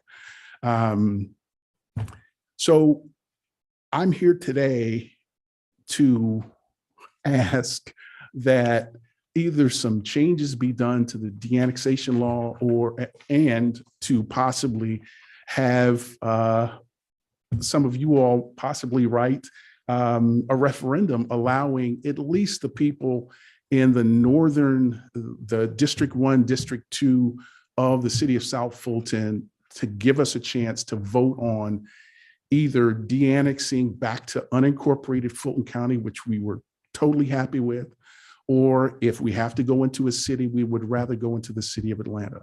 And the numbers show that if you look at the votes for both referendums in those districts, in Districts 1 and Districts 2, which are up at Cascade Road, Fulton Industrial Area, north of Camp Creek, we always voted no for creating the city of South Fulton. So Thank you for Thank coming you. today and sharing. And you've heard some of what we've talked about today. There's a saying somebody at home says, and I'm hearing it around about all day, talking about this one said this, another one said that. It's become, whose lies do you believe? That's basically what it is. Everybody's looking at it from a different perspective and twisting numbers. You can make numbers say anything.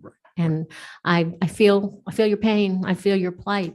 And I think this is something, do you know what the population is of South Fulton it's about 100,000. in the city? So Yes. Mhm. you have pretty good counsel. Does your city council respond to you? Not much? Well, they do. Unfortunately, I think something that you all need to look at in creating these cities, not only doing the feasibility study, but understand that more than likely, you're not going to get any seasoned council people or mayors. They don't know what they're doing. Yeah. They really don't. It's on the job training. So they're responsive, but even knowing what their responsibilities are, I'll give you an example. Just being mindful of your fiscal responsibilities. There was a big push from the same people that created the city to take over the Fulton County facilities that were inside the borders of the city of South Fulton. One being the Arts Center on New Hope Road. Well, the budget for that the county was having to put out every year was over $500,000. Well, that was shared by the entire county. Mm-hmm. Now it's all on our backs, but they're not thinking that it didn't cross their minds. Wolf Creek Amphitheater, like Chastain, we've not had any concerts there because honestly, I don't think they knew that they needed to have someone in place to program, to get concerts in, to get those events in. They would say that it was the county hasn't turned it over to us, but the county gave them full access to it. Commissioner Arrington made sure he told me, he told lots of people, they've got free reins over the facility. We're not stopping them from having concerts, but they just don't have anybody in place. It's supposed to be under Parks and Rec. Well, the director's gone. The turnover there has been amazing. We've gone through city attorneys, city managers. It's quite a plight that you're in, and we appreciate your coming today and sharing. Do we have any questions for the gentleman? No, but thank you so much for sharing with it. Wait, yes. Representative Maynard? I just want to say thank you for coming and giving your input. Thank you. Thank you so much. Okay, ladies and gentlemen, we have one more speaker, Miriam Schwigman. If you would come on up to the table, and we're happy to hear from you. Thank you.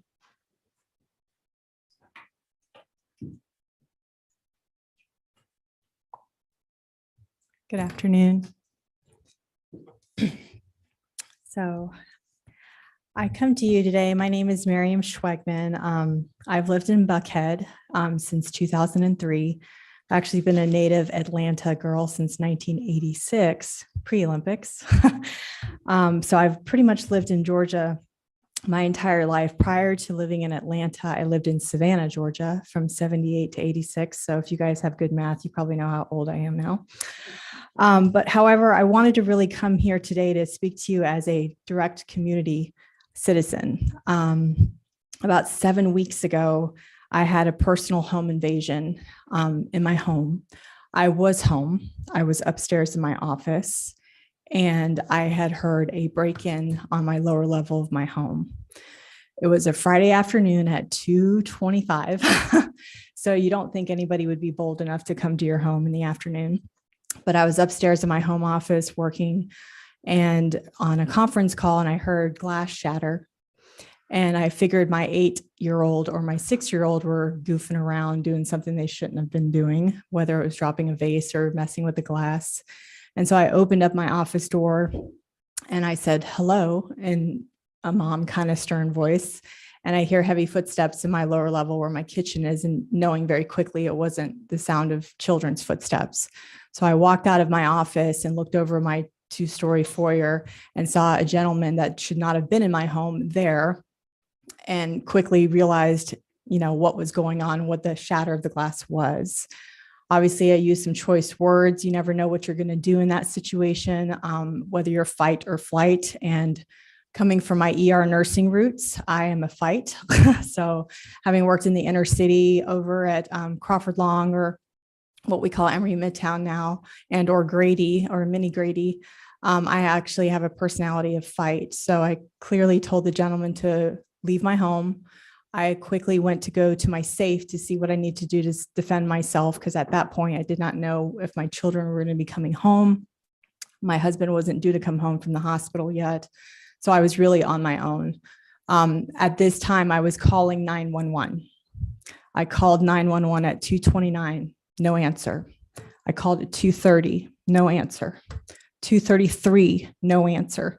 During these 3 times, this gentleman was in my home, and I was trying to figure out what I needed to do. I kept getting a voice recording saying, due to high call volume, nobody's available. So I ask you all here today as citizens and as mothers, as, you know, sisters, wives, brothers, husbands, in your situation like that, that is to me one of the most urgent situations you could be in for your life and your security and your safety. And you can't get somebody on the phone to respond to you. So you are on your own.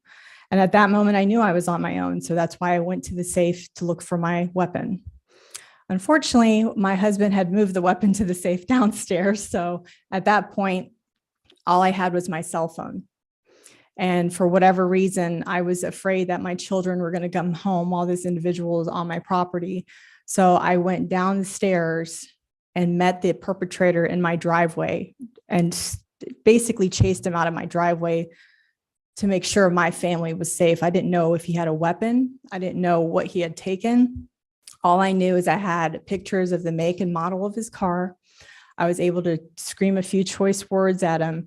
There were citizens on Mount Perrin Road watching the whole thing happen, also taking pictures while the perpetrator ended up leaving my home. At that time, on my fourth attempt, I finally got 911 on the phone at 2:37. I waited at 2:37 and told them the situation. And I called again at 3:36 because nobody has shown up yet. Not a police officer, not a phone call back, nothing. Finally, at 3:36 p.m., I called again and I said, are the police showing up? I don't know if this guy's coming back. And at that point, I believe 911 dispatch, from the data I was given, let APD know at 3:53 p.m. that there was a perpetrator in my home, and Atlanta Police Department showed up at 4:12. So as a citizen, I have a quick question. Yeah. Are you saying they had not even told APD? no, The ma'am, 911 had not told them? no, ma'am. Okay. I was told that around 2:30 is change of shift for 911 dispatch, which is what didn't really go over well for me at the time. So it was just at this moment where I expressed to you guys as a citizen that seconds matter, minutes matter, especially when you have someone in your home who's not supposed to be there. And after a situation like that, you have moments of reflection like, wow, I was pretty idiotic for chasing that guy. But you see red, you see the safety of your family, and Mama Bear kind of took over at that point for me. So again, this was 7 weeks ago. I still do not have answers as to the fingerprints that were taken. Who was it? The blood samples that were left on my couch from the individual cutting himself on the window. That DNA is not back yet. The only answer I did receive is when the cops showed up at 4:12 and gathered all their information for the police report. There was another officer that came in a couple hours later and said to the first officer, did you put a NOLO out? And of course, me being me, I was like, well, what's a NOLO? Like, that's when we dispatch the make and model of the car and announce it all to everybody in the streets and the highways so they can catch the perpetrator. And the second officer came to my home about 6:00 p.m. And the first officer said, no, I did not put a NOLO out. And I looked over at the first officer. I said, it's been about 2 hours. The guy's probably in Alabama at this point. So there was this very clear discrepancy to me as a citizen, the sequences of 911 and that whole situation I've shared with you guys. And then the procedure of sequence, whether that first officer is a little bit more novice or the second officer was more seasoned, whatever it was, there was still, just from me being a citizen looking at the whole situation from the outside in, major policy and procedure, drop the ball or inefficiencies, however you want to call it. So I wanted to share that as my personal story because it happened very recently. For whatever reason, a couple weeks later, on June 7th and on July 9th, I also witnessed 2 major motor vehicle accidents right around my street as well. And being a nurse, I've been a nurse in Atlanta for 22 years now. It's my first call to always stop and see if everybody's okay. So on June 7th, when I saw a horrific car accident happen, I got out of my car to help the 2 cars out, the 2 victims, ladies that were in the car. We called 911. I had stayed on site for 90 minutes and 911 ambulance had not shown up yet. This is where I struggle as a servant of the community. Having been a nurse as long as I have been, you're a people servant. And when you don't see the same servant ability to happen for people who are in danger or are hurt for basic necessities, this is a really strong moral, ethical problem I have. Again, July 9th, another motor vehicle accident on a Saturday night around the other side of the corner of my house. And two cars T-boned, individuals couldn't even get out of their car. I went there again, it was pouring down rain. I was there with the citizens. The officers showed up about 40 minutes. So Atlanta police officers showed up about 40 minutes. And there was still no ambulance. There were really actually truly hurt victims in one of the cars. And I was asking if they were alert and oriented. There was definitely some signs and symptoms of some issues that I saw personally as a frontline clinician. And the police officer actually had come to me and said, "You can leave now, ma'am." And I said, "No, I cannot. Unless there's somebody medical here that I can pass the baton over to, I'm not leaving this person's side." The fire department came, and as soon as I found out one of the fire department individuals was a paramedic, I felt comfortable to report off and then provided them my information if there was anything else they needed. So in a matter of 4 weeks, I'm literally confronted with my home invasion and 2 motor vehicle accidents as a frontline clinician and citizen, Good Samaritan trying to help, seeing the clear deficiencies of 911, seeing the clear deficiencies of police response. And it's concerning. So I'll start off by giving you that information and then saying, good afternoon, and thank you for having us today from Buckhead City Community. We have been asked to share with this committee reasons which a group of people would like to form their own city and the possible benefits which would come from the cityhood in their own area. As I mentioned, I've been in the Buckhead community since 2003. The area we commonly refer to as Buckhead has changed drastically over the last 10 years and has not changed for the better. The top issue by far is crime. A close second to crime is the threat of wholesale zoning changes, which threaten to destroy the existing single-family neighborhoods in Buckhead and replace it with nearly unlimited density, which Beth had talked about earlier. Before we get into any details on that, I think it is important for me to share how Buckhead came into Atlanta in the first place.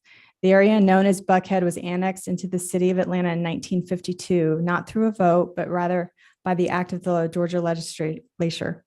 That act of the Georgia legislature violated the will of the residents of Buckhead, who defeated a measure 3 years earlier to join Atlanta voluntarily.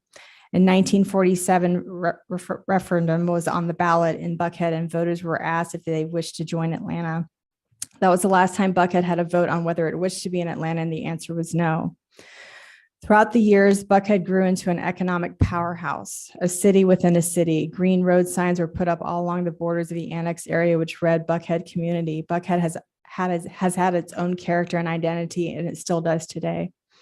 Moving back into modern times during the last decade in particular, the city of Atlanta has become a mismanaged and dangerous place where tax dollars are collected by City Hall, and even the most basic services are not adequately provided. This is a basic complaint of the communities who have sought to form new cities in Georgia since 2005. I have several examples of why cityhood would benefit the Buckhead area, which are not in dispute by our critics. Number one is crime. The increases which Buckhead has experienced in crime have been more than stark than the rest of the city of Atlanta. Atlanta murders were up 60% from 2021 to 2022, and shootings increased by 40%, yet arrests were down by 43%. This wave of violent crime is impacting Buckhead disproportionately. According to June 2021 Atlanta Police Department report, robberies have increased by 2% citywide, but 39% in Buckhead since last year. Aggravating assaults increased 26% in Atlanta, 52% in Buckhead. Larceny from automobiles increased 27% in Atlanta, 40% in Buckhead. A police force which served only Buckhead would immediately decrease crime and help relieve pressure on the city of Atlanta, for which is short hundreds of officers. Number two, in my personal stories of emergency 911 services. shifting from the city of Atlanta's antiquated 911 emergency service call center to a new outsourced service is the quickest way to having a new incorporated city can save lives. Not only did I mention that seconds and minutes matter, not only for someone who has a robber in their house, but it also matters when your family member is having a heart attack or your child is having an anaphylactic reaction. So as a citizen in Buckhead, I have 2 young children that are 6 and 8, and I have elderly parents that I'm now taking care of. So I now feel like I have to put them in my car myself to take them to the hospital or have my own inter-hospital in my own house. According to a recent study by the AJC, 30 staffers at Atlanta's 911 center resigned in 2021, and the city is struggling to fill the 38 positions there. On July 11th, Channel 46 News released an independent investigation which revealed that 911 wait times for emergency service were in excess of 30 minutes in the city of Atlanta, including Buckhead. Just a few feet away in Brookhaven, the average response time to emergency services is stark difference. A study of 241 emergency calls revealed a low response time of 8.5 minutes and a high of 11 minutes and 1 second. Just the difference of one jurisdiction results in a reduction of almost 70% in emergency call times. Number 3 is zoning and planning. The city of Atlanta has been considering a change to existing zoning, which would result in the removal of all zoning restriction on single-family homes. This would mean that any property owner in Buckhead could build additional structures on their properties and an unlimited amount of people could live in one residence. This has resulted in massive density increases in cities where this has been done and inevitably leads to additional crime, traffic, strain on city services, congested street parking. These are our neighborhoods. We do not want this to happen, but we are powerless to stop it if Atlanta wishes to pass this new zoning. A new city would allow us to control our own zoning. Number 4, representation. Atlanta has 16 city council members and only 2 districts in Buckhead. District representatives in Buckhead are hopelessly outnumbered by the elected officials in the remainder of the city. A new city would ensure that Buckhead city residents were represented by 1 of 6 council members and a newly elected mayor. It only seems fair that Buckhead is allowed to finally vote. It has been 70 years since Atlanta annexed the Buckhead community over the objections of their voters. A clean vote on this matter in 2023 would settle the argument permanently and fairly. In closing, I would like to say that municipal and corporation elections are the most fair manner by which disputes can be settled. Many arguments have been made against incorporation movements all over Metro Atlanta, but one simple fact remains. The will of the voters is more important than the opinions of the unelected citizens who make unsubstantiated claims, who may not even live in the community. Reasonable people can disagree with me on my opinion that Buckhead would be better off as its own city. I do not think it is at all reasonable for the city of Atlanta or its coordinated opposition groups to try to stop this committee from placing the matter on a ballot for us to decide. I want to thank this committee for your time and attention. You all are doing important work and drawing attention on issues which impact Georgia voters all over the state. It's been my honor to attend and participate and represent my community of Buckhead. Thank you for sharing your story with us. We have a question, Representative Maynard. Thank you, Madam Chair. Thank you for bringing your story, not only to us, but the people that are watching. And this is now on the record, so several people are going to be able to hear your story. My first thought is one, to just say, as a representative of the city of Atlanta, my comments do not imply in any way if I support or don't support the city of Buckhead. I do agree with you, just as a resident, that, and I do not live in Buckhead, but just being a resident in the Midtown community, and also in other parts of Atlanta that I've lived, I've had to call 911. And in one particular example, which I want to put on the record, in a high rise in Midtown, there was a man that tried to attack my daughter. We called 911. Well, she called 911 first, in the pool area. She called 911 and a voicemail came on. She didn't know what that was, so she called me next. I called 911, running to her, and I got the voicemail. We probably got the voicemail message 3 or 4 different times, and when you're in an emergency, Right. you don't realize that it's saying, hold on. You just hear a voicemail message. And so once it clicked, oh, they're telling me to hold on. I held, waited till the operator came. We probably spoke to an operator another 2 or 3 times because no one ended up coming after we gave our address and they were supposed to come and reach us. So again, let's just say 45 minutes. At this point, my daughter is shaken.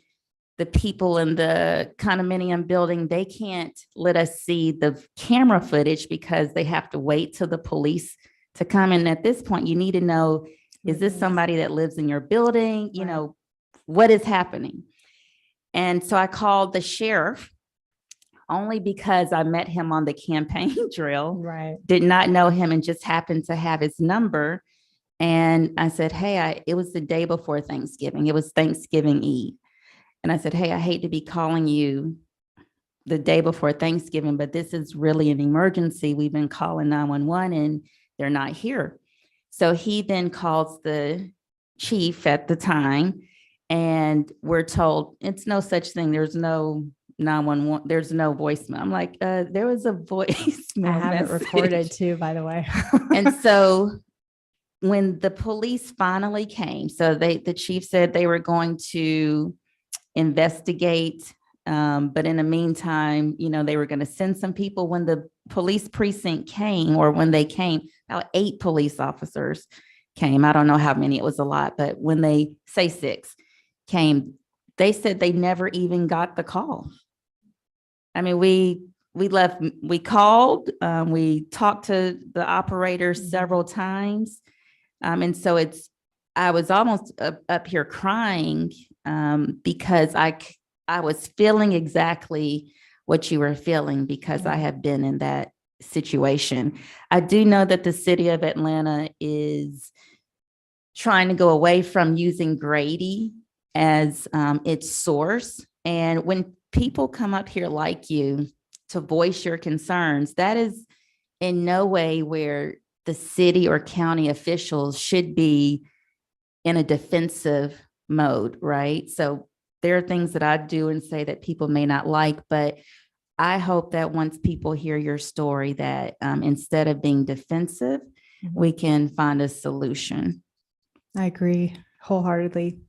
And as a mom to mom, there's nothing more frightening. People still tell me, why did you react the way that you did?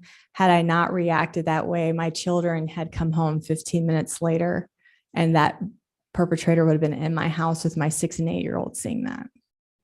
So I'm kind of glad I went mama bear crazy, but at the same time, I'd rather hold that burden in my shoulders than my kids seeing that firsthand. Representative Leverett, do you have something? One quick question. Your story is extremely moving. I wanted to make sure I had the fact right, though. You said you made an initial call at what time? 229, 230, 233, and 237. When did you finally get At somebody? 237, I did. 237. Yeah. And there were callbacks back to my phone because as I'm trying to call them to get a live person, there were calls going to my voicemail. And those messages, which I have stored, is the recording that we probably both had heard. Please hold while we wait for someone to pick up your call. And both of those voicemails left in my voicemail were at least both 2 minutes long until a live operator actually was on the phone on that voicemail. And then someone actually shows up at 412.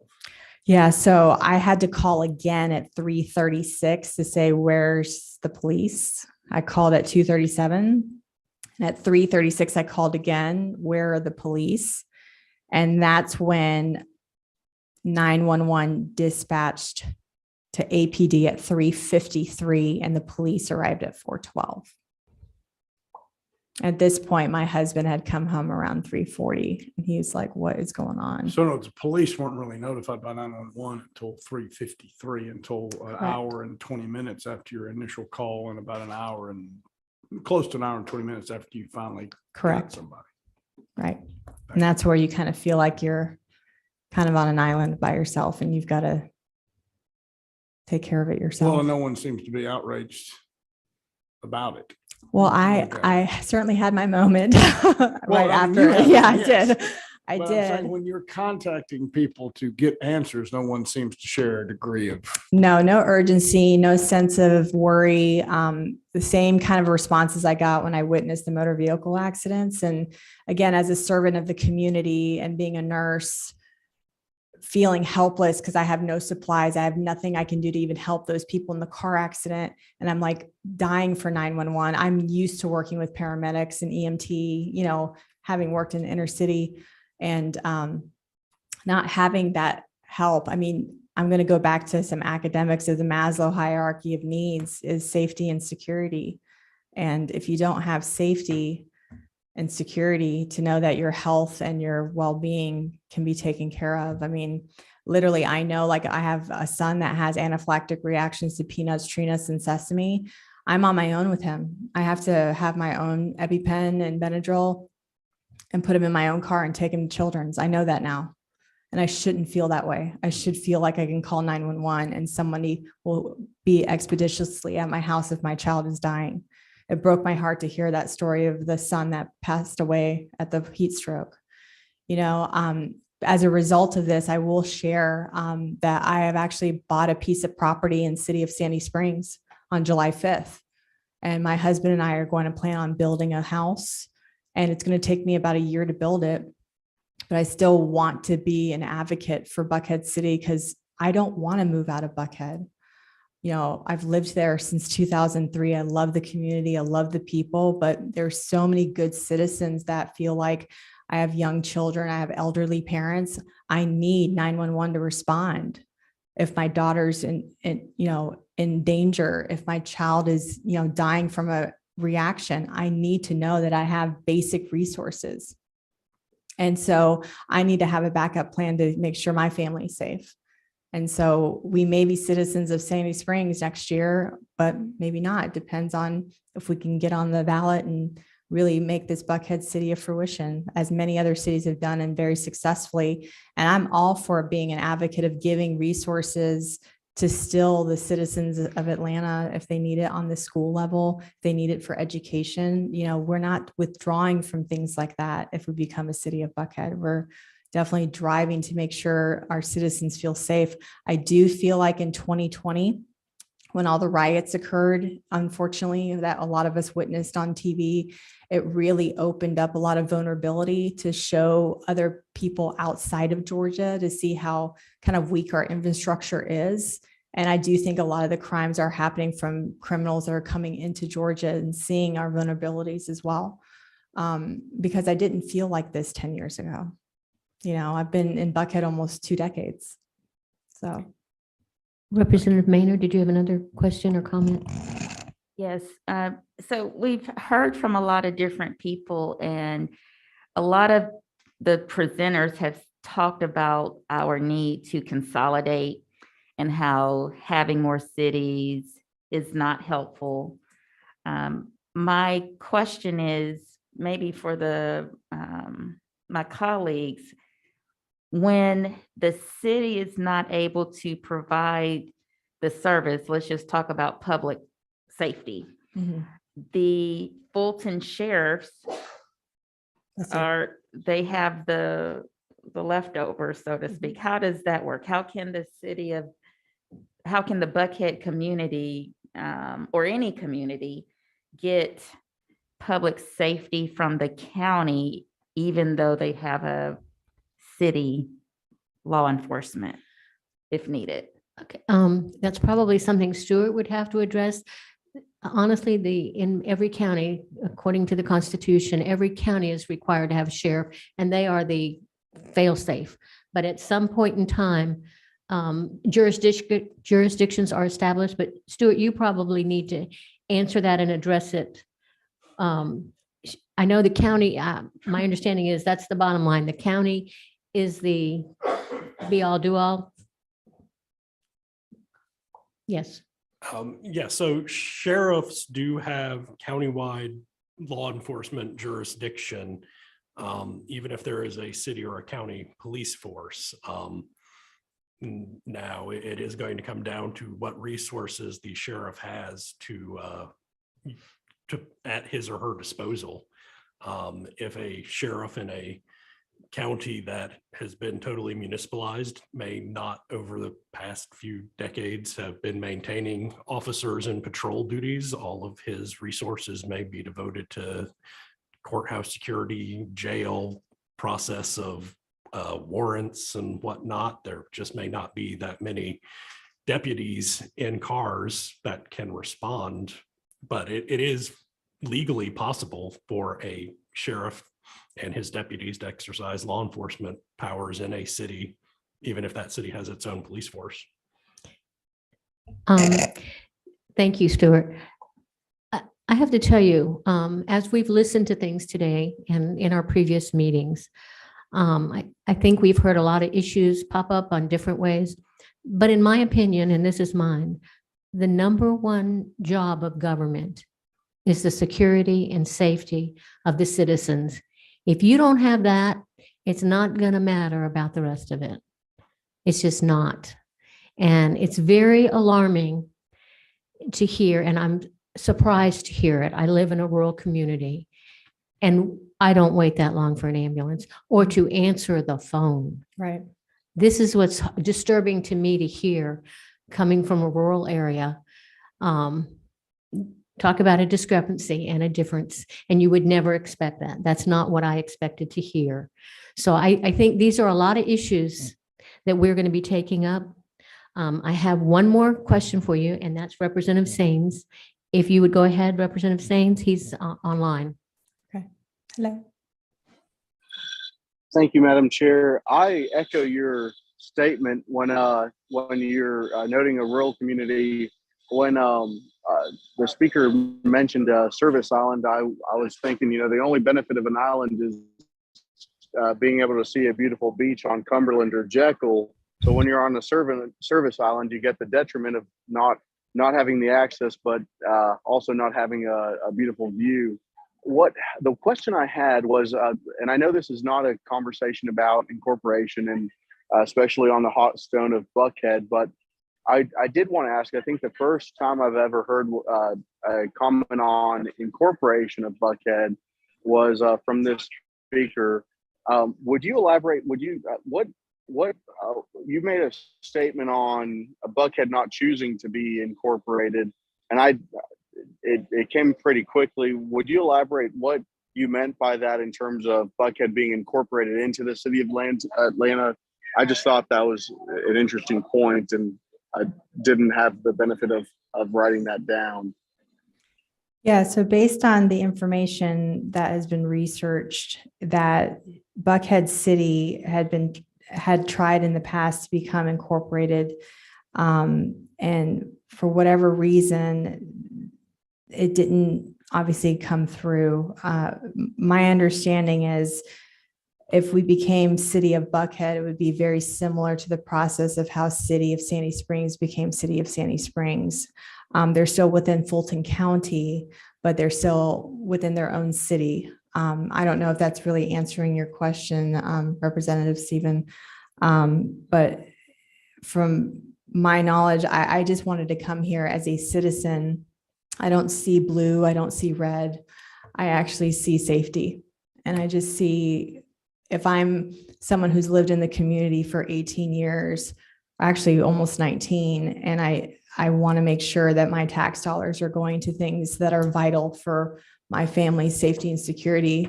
And if that means incorporating into Buckhead City to bring in our own police force, bring in our own 911 protocols and ambulances, whatever that structure looks like, I'm happy to be an advocate and a citizen that will help be part of the solution.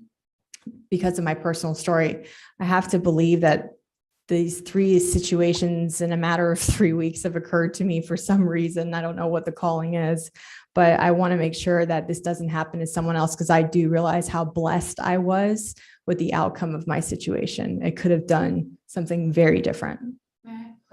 Thank you, Ms. Miriam. I appreciate when I think we all appreciate when a resident comes and tells a direct story.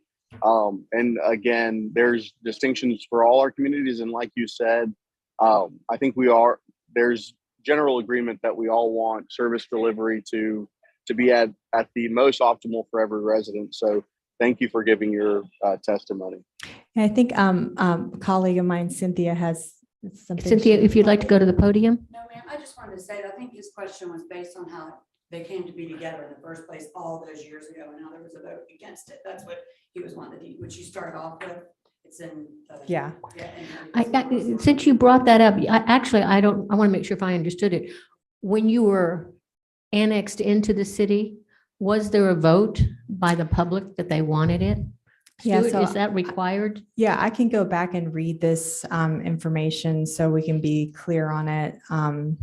So I think it is important to share how Buckhead came into Atlanta in the first place. The area known as Buckhead was annexed into the city of Atlanta in 1952, not through a vote, but rather by the act of the Georgia legislature. That act of the Georgia legislature violated the will of the residents of Buckhead who defeated a measure 3 years earlier to join Atlanta voluntarily. A 1947 referendum was on the ballot in Buckhead, and voters were asked if they wished to join Atlanta. That was the last time Buckhead had a vote on whether it wished to be in Atlanta, and the answer was no. Stuart, is that today, can you do an annexation without vote? Yes, the General Assembly possesses all of the sovereign authority of the state of Georgia. So if it so wished, there's nothing in the Constitution that would prohibit the General Assembly from unilaterally annexing or de-annexing any territory, a majority. Okay, so wished. if they wanted to de-annex out of Atlanta, that could be done, but they couldn't form their own city. They would just be unincorporated Fulton County? The General Assembly would have the power to de-annex any territory it wished, and if it wished to unilateral or concurrently create a new city, it could do that if it wished as well. Okay, thank you. All right, we have a question, Representative Lever. Thank you, Madam Chairman. If I could continue the great tradition of quizzing Stuart on these questions as well. Stuart is in So the hot my seat. understanding is Buckhead could de-annex, but they would have to do so with consent and permission of the city of Atlanta. They could petition it, and then Atlanta would have to vote on just allowing them simply to de-annex. If they then wish to incorporate, though, that would have to be done through an act of the legislature, and what had been proposed in the past would sort of accomplish both goals. We have the authority we can de-annex and annex areas. So by I guess the customary pattern around here is you pass a local act that would authorize a referendum on the vote as to whether you incorporate, and then one was Buckhead City, because it is currently part of an existing municipality, which is a little unusual. Usually you're incorporating from unincorporated area.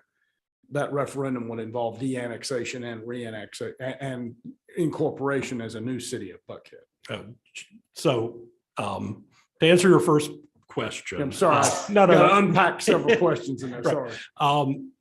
While technically there is a means of de-annexation that exists outside of the General Assembly doing it, that method is only it is only the 100% method of annexation in reverse. So for And you gotta Buckhead- have consent of the municipality. Correct. Yes, you have to have the consent of the municipality, and it can only be done at the request of 100% of the property owners, and you cannot create a unincorporated island through that process. To the second question about the process, the way the bills that were introduced by Senator Mullis were designed, where one bill was a bill de-annexing certain territory from the city of Atlanta. One bill would grant a charter to the city of Buckhead City using the same geographic area. Following the current rules of the House and the Senate, the Buckhead City bill did have a referendum component in it, and the effective date of the de-annexation bill was contingent upon the voters approving the Buckhead City bill. So that the two bills were interrelated, but it was two separate Two acts. separate actions. Yes, sir. Thank you. Representative Maynard? I have a question for Stuart too. So for Mr. Little's example, if the residents of South Fulton in his particular community area wanted to de-annex out, 100% of the residents would need to agree to that, and they would let the city council people know. And if 100% of the residents let that city council know, they could get out because of a legislation that we would create to make that happen, and that's all that's needed and no vote. So there is no constitutional requirement for there to be any vote on a de-annexation. For the situation Mr. Little referenced, if 100% of the property owners, and I want to make that clear, the way the statute is written is it deals with property owners, not residents. 100% of the property owners can petition the city council to grant the de-annexation. So that would be the method. You'd get all the property owners to request it. The city council would have to agree to it. And all of this could also only happen if you didn't create an unincorporated island, which represents its own unique difficulties in Fulton County, because 97% of the county has been municipalized. Okay. Just to clarify, because I think that answered part of Representative Maynard's question, the other method of de-annexation, please address that. The other method is that the General Assembly can pass a local act amending any city's boundaries. So the territory could be de-annexed from the city of South Fulton with the passage of a local act. Again, there are potential issues with the creation of an unincorporated island that may need to be addressed. That action would not require a referendum or a public vote of any kind, correct? It constitutionally does not, but any local bill can have a referendum attached to it. Well, pretty much any local bill. Does it have to be, it has to be a piece of legislation brought by the person, the representative from that area? And does that still require 100% of the property owners? Pursuant to the rules of the House and the Senate, local legislation would only be considered if it had the requisite support of the local delegation.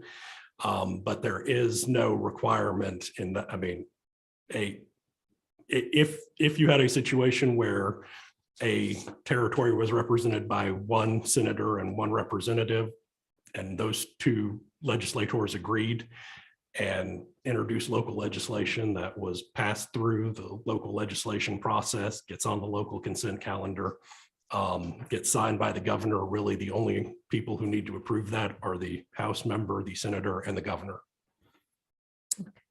Representative Leverett, we're getting technical here, Just y'all. one final question, and I'm going to shut up, Madam Chairman. I apologize. What in the de-annexation that Chairman Collins referred to, I think that was in Villa Rica years ago, I believe, so did that require a referendum vote before the de-annexation, or are you familiar with that situation? It is my understanding there was not a vote because that case actually resulted in the mayor of Villa Rica being de-annexed from the city. And that there's been some case law governing, local legislation and bills of attainder that came out of that case about legislative. So I don't believe that there was a referendum because it's not been referenced in any of the Supreme Court case law. It was just simply a General Assembly vote, and just yes, sir. Like the example you talked about, would not require a referendum, just voted the General Assembly, create the de-annexation. Yes, sir. Yeah. Plenary authority. Yes. All right, thank you. Mr. Little, I saw you were trying to get my attention. If you want to go to the podium and see your question, I'm sorry. I think it was 2 years ago, Fulton Industrial Boulevard. Once the bubble was lifted, Representative Bruce was able to, without a referendum, take part of that area and pull it into the city of South Fulton. So he annexed in without a referendum. Okay. Yes, and annexation does not require a referendum as well. Constitutionally, even constitutionally, a cityhood bill does not require a referendum currently or statutorily. The only requirement for the referendum in cityhood bills currently arises from Senate and House rules. Thank you. Representative Maynard, you have another question? No. Okay. I think that's it. I don't see any other questions. I think this has been very informative, and I want to thank everyone for being here today. And you have offered some great information, and we will rely on it.